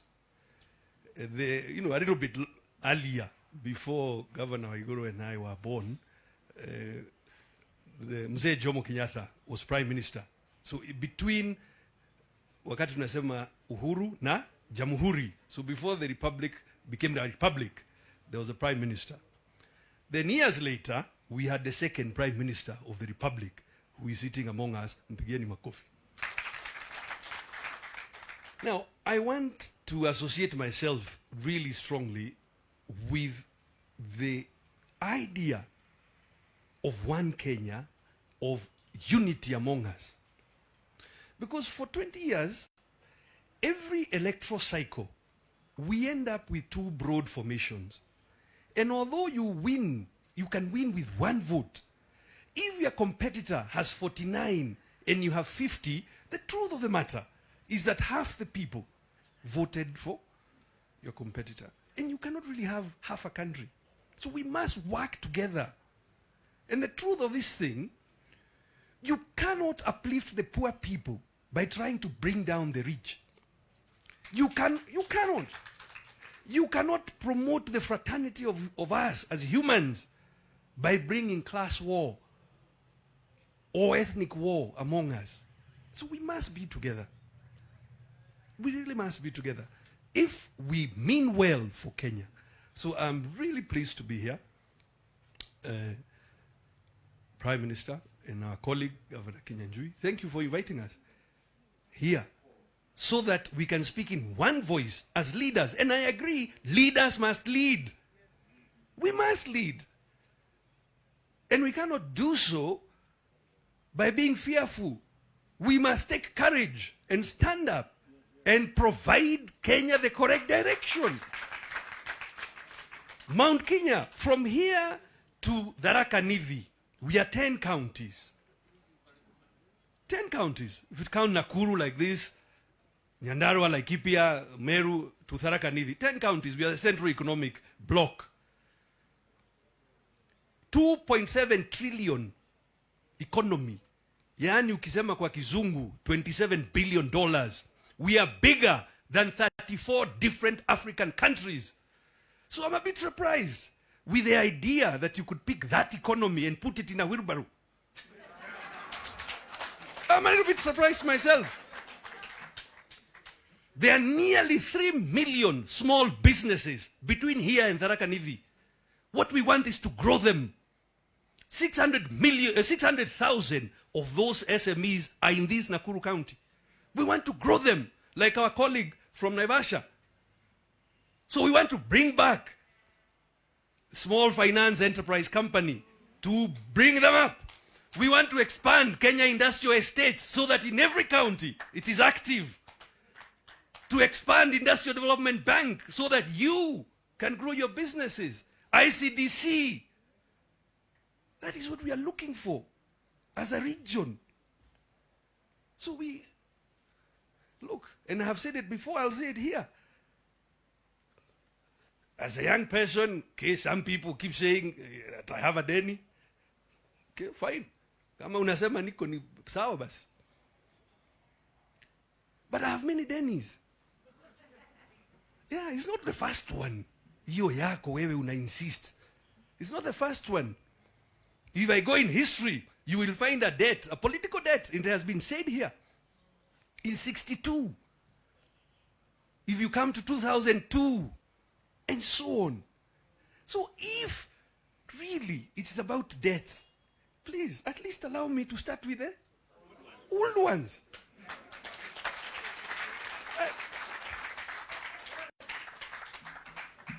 Tafadhali. Let me tell you how we speak ourselves. We are half wafugaji. Kwa hivyo tunasema tapasali. Hebu semeni tapasali. Yeah. So we mean well for all Kenyans, and I want to thank all of you and Right Honorable Raila Odinga for this effort to make Kenya better. And we'll make Kenya better by growing not just those 3 million small businesses that are in this region, but all the small businesses that are in Kenya, by uplifting the livestock trader, by uplifting the camel herder, by uplifting the small-scale farmer. That is how we shall grow the economy. And we cannot do that in an environment of fear, in an environment of reclamation. We must reach out to one another and build a better Kenya together. Inawezekana iwezekani? Inawezekana iwezekani? Ashe Oleng. Asante. Thank you, Governor Nderitu Muriithi from Laikipia. And I must say he's our money man and our economist. Whenever we want to refer matters economy, we go back to him. So thank you very much for that good welcome. Allow me to invite our senior former Council of Governor Chair and Governor of Kakamega to address us. Thank you, Governor Wycliffe Oparanya.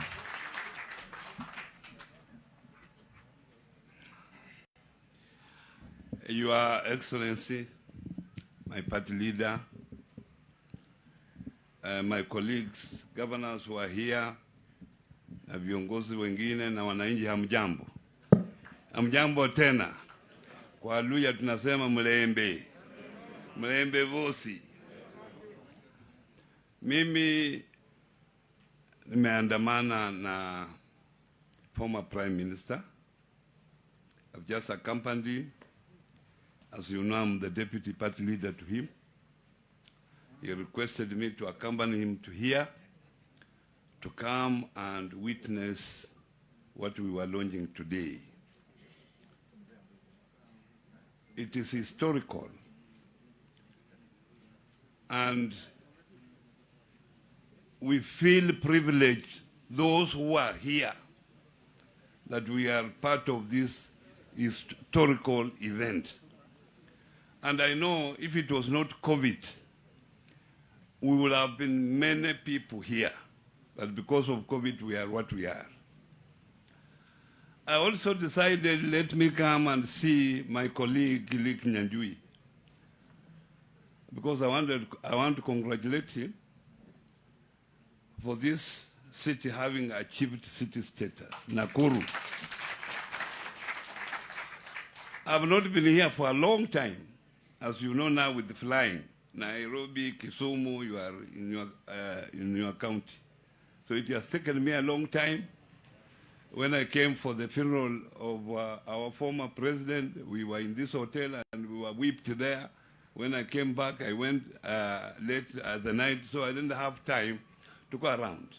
But today, I had a chance to go around, and I think this town has really improved. And I want to thank you, Bwana Kinyanjui, for that achievement. Tano tena. Ndio. Kwa sababu mimi na retire, wewe unaendelea, and having time, and since now we are together, be assured that I will come here and campaign for you. Ndio. Mimi na huyu rafiki yangu Peter Kenneth na the former Prime Minister, we launched Vision 2030 on 10th June 2008. This was is a fantastic document. And this document came up with 3 major pillars that as a country we have to pitch our growth. The social pillar, the economic pillar, and the political pillar. Na unajua nchi hii mambo imeenda mbaya, aswa mambo ya uchumi, because of 2 major things. Corruption, number 1. Ya pili, tribalism. Kwa sababu of corruption, those who have been given opportunity to serve wananchi, because our government is there to serve you, instead of serving you, they enrich themselves. And this has affected the growth of our economy. We had projected that in 10 years, from 2008 to 2018, our economy will grow up to 10%. If it grew up to 10%, we will have created more jobs for our people. This has not happened.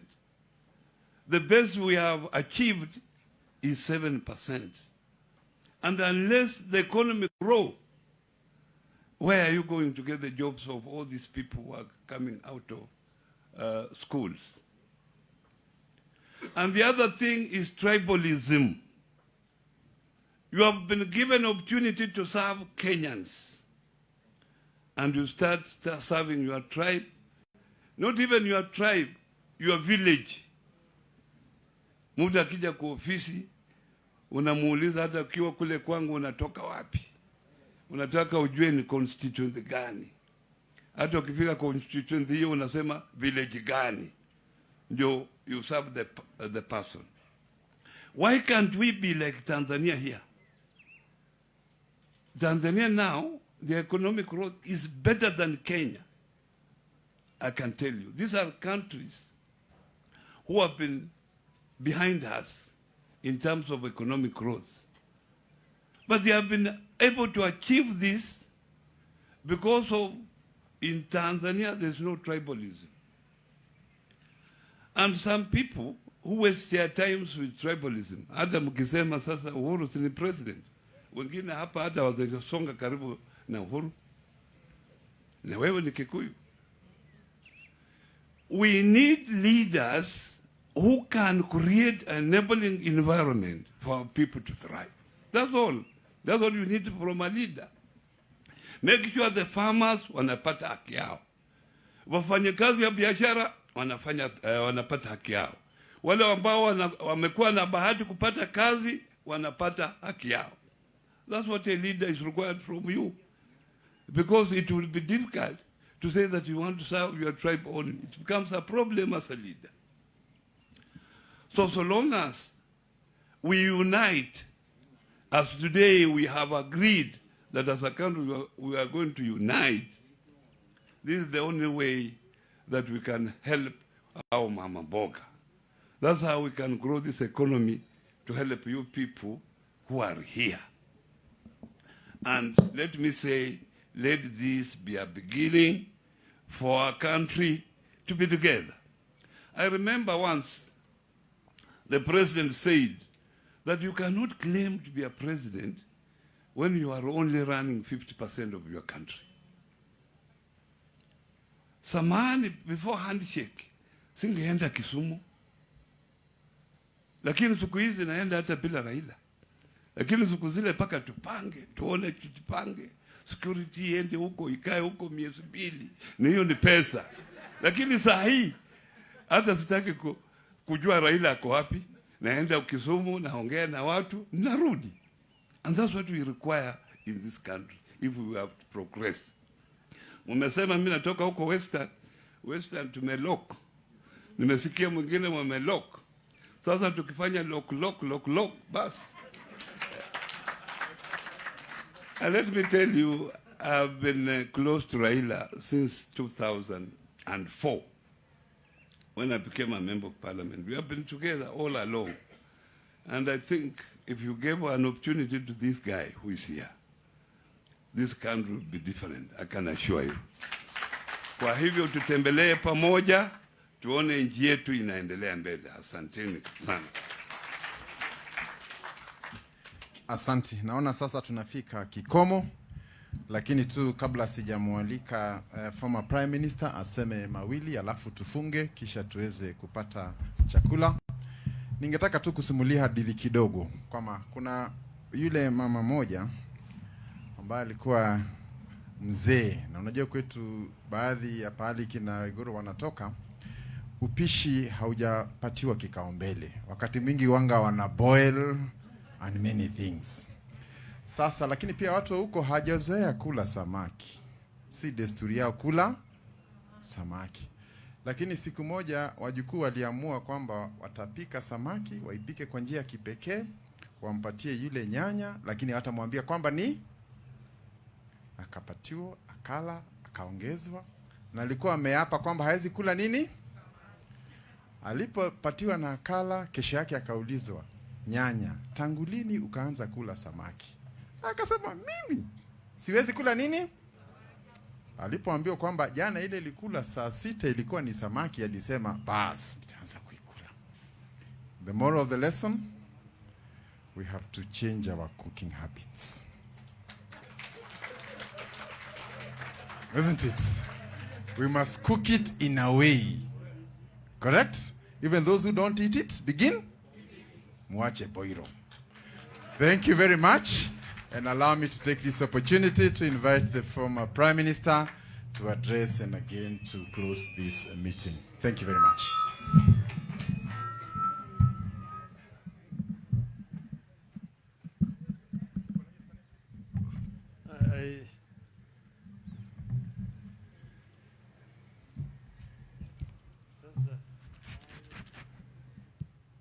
Actually, I didn't intend to make another speech.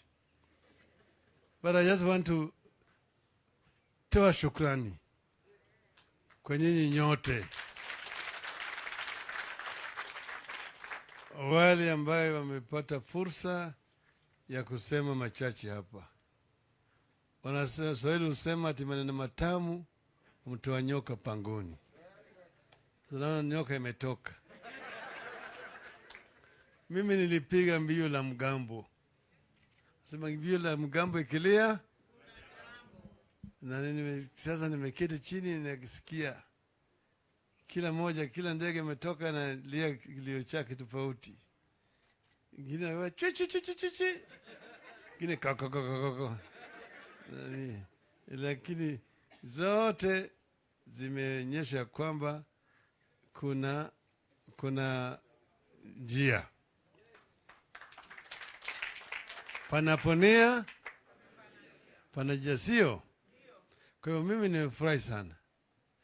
Nimesema tu historia yetu, kule tumetoka na kule tuko sasa na kule tunataka kuelekea. Hiyo ndio mimi nataka. Na nimeona kila mmoja ambaye ametugongea hapa ametoa rai nzuri sana, ambaye tukiweka zote pamoja tutapata njia. Vile nilisema kule mwanzoni na kule ndani, ya kwamba hii tuliamua kuja Nakuru kwa sababu ya historia ya Nakuru. Na vile vile tuje hapa kwa mara ya kwanza wakati Nakuru inakuwa city.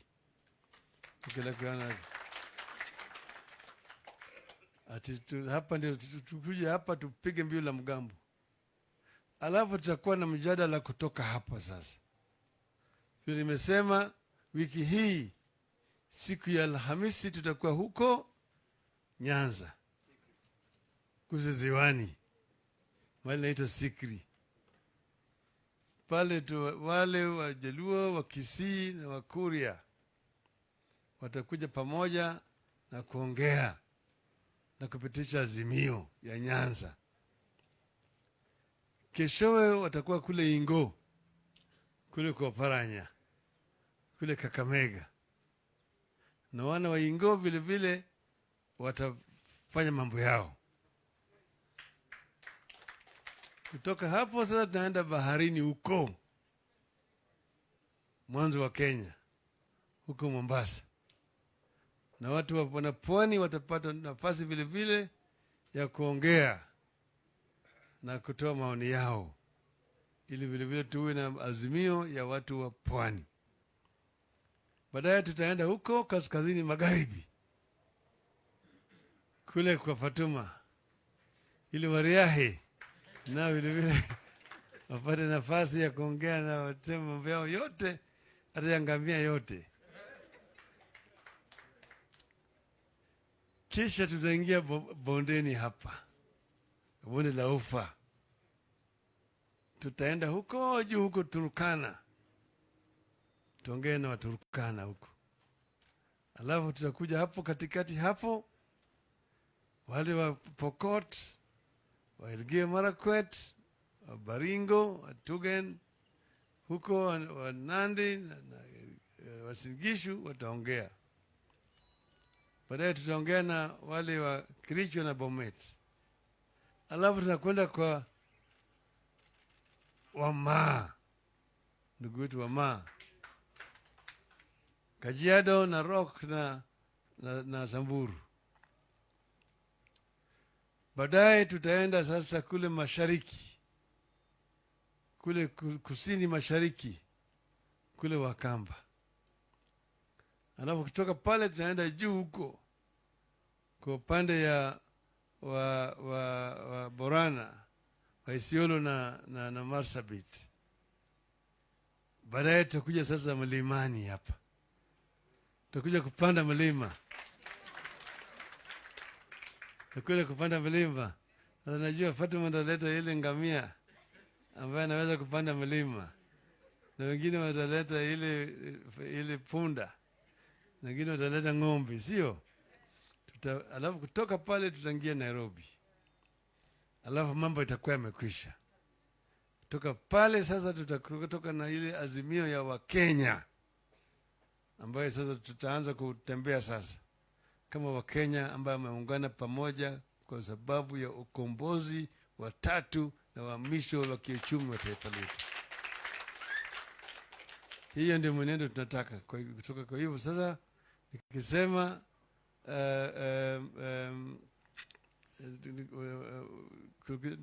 nikisema azimio, unasema ya umoja. Okay? Azimio. Azimio. Azimio. Asanteni sana. Asante. I will invite Bishop Ambogo to do the closing prayer, and then we can go for lunch. Bishop Ambogo, kindly.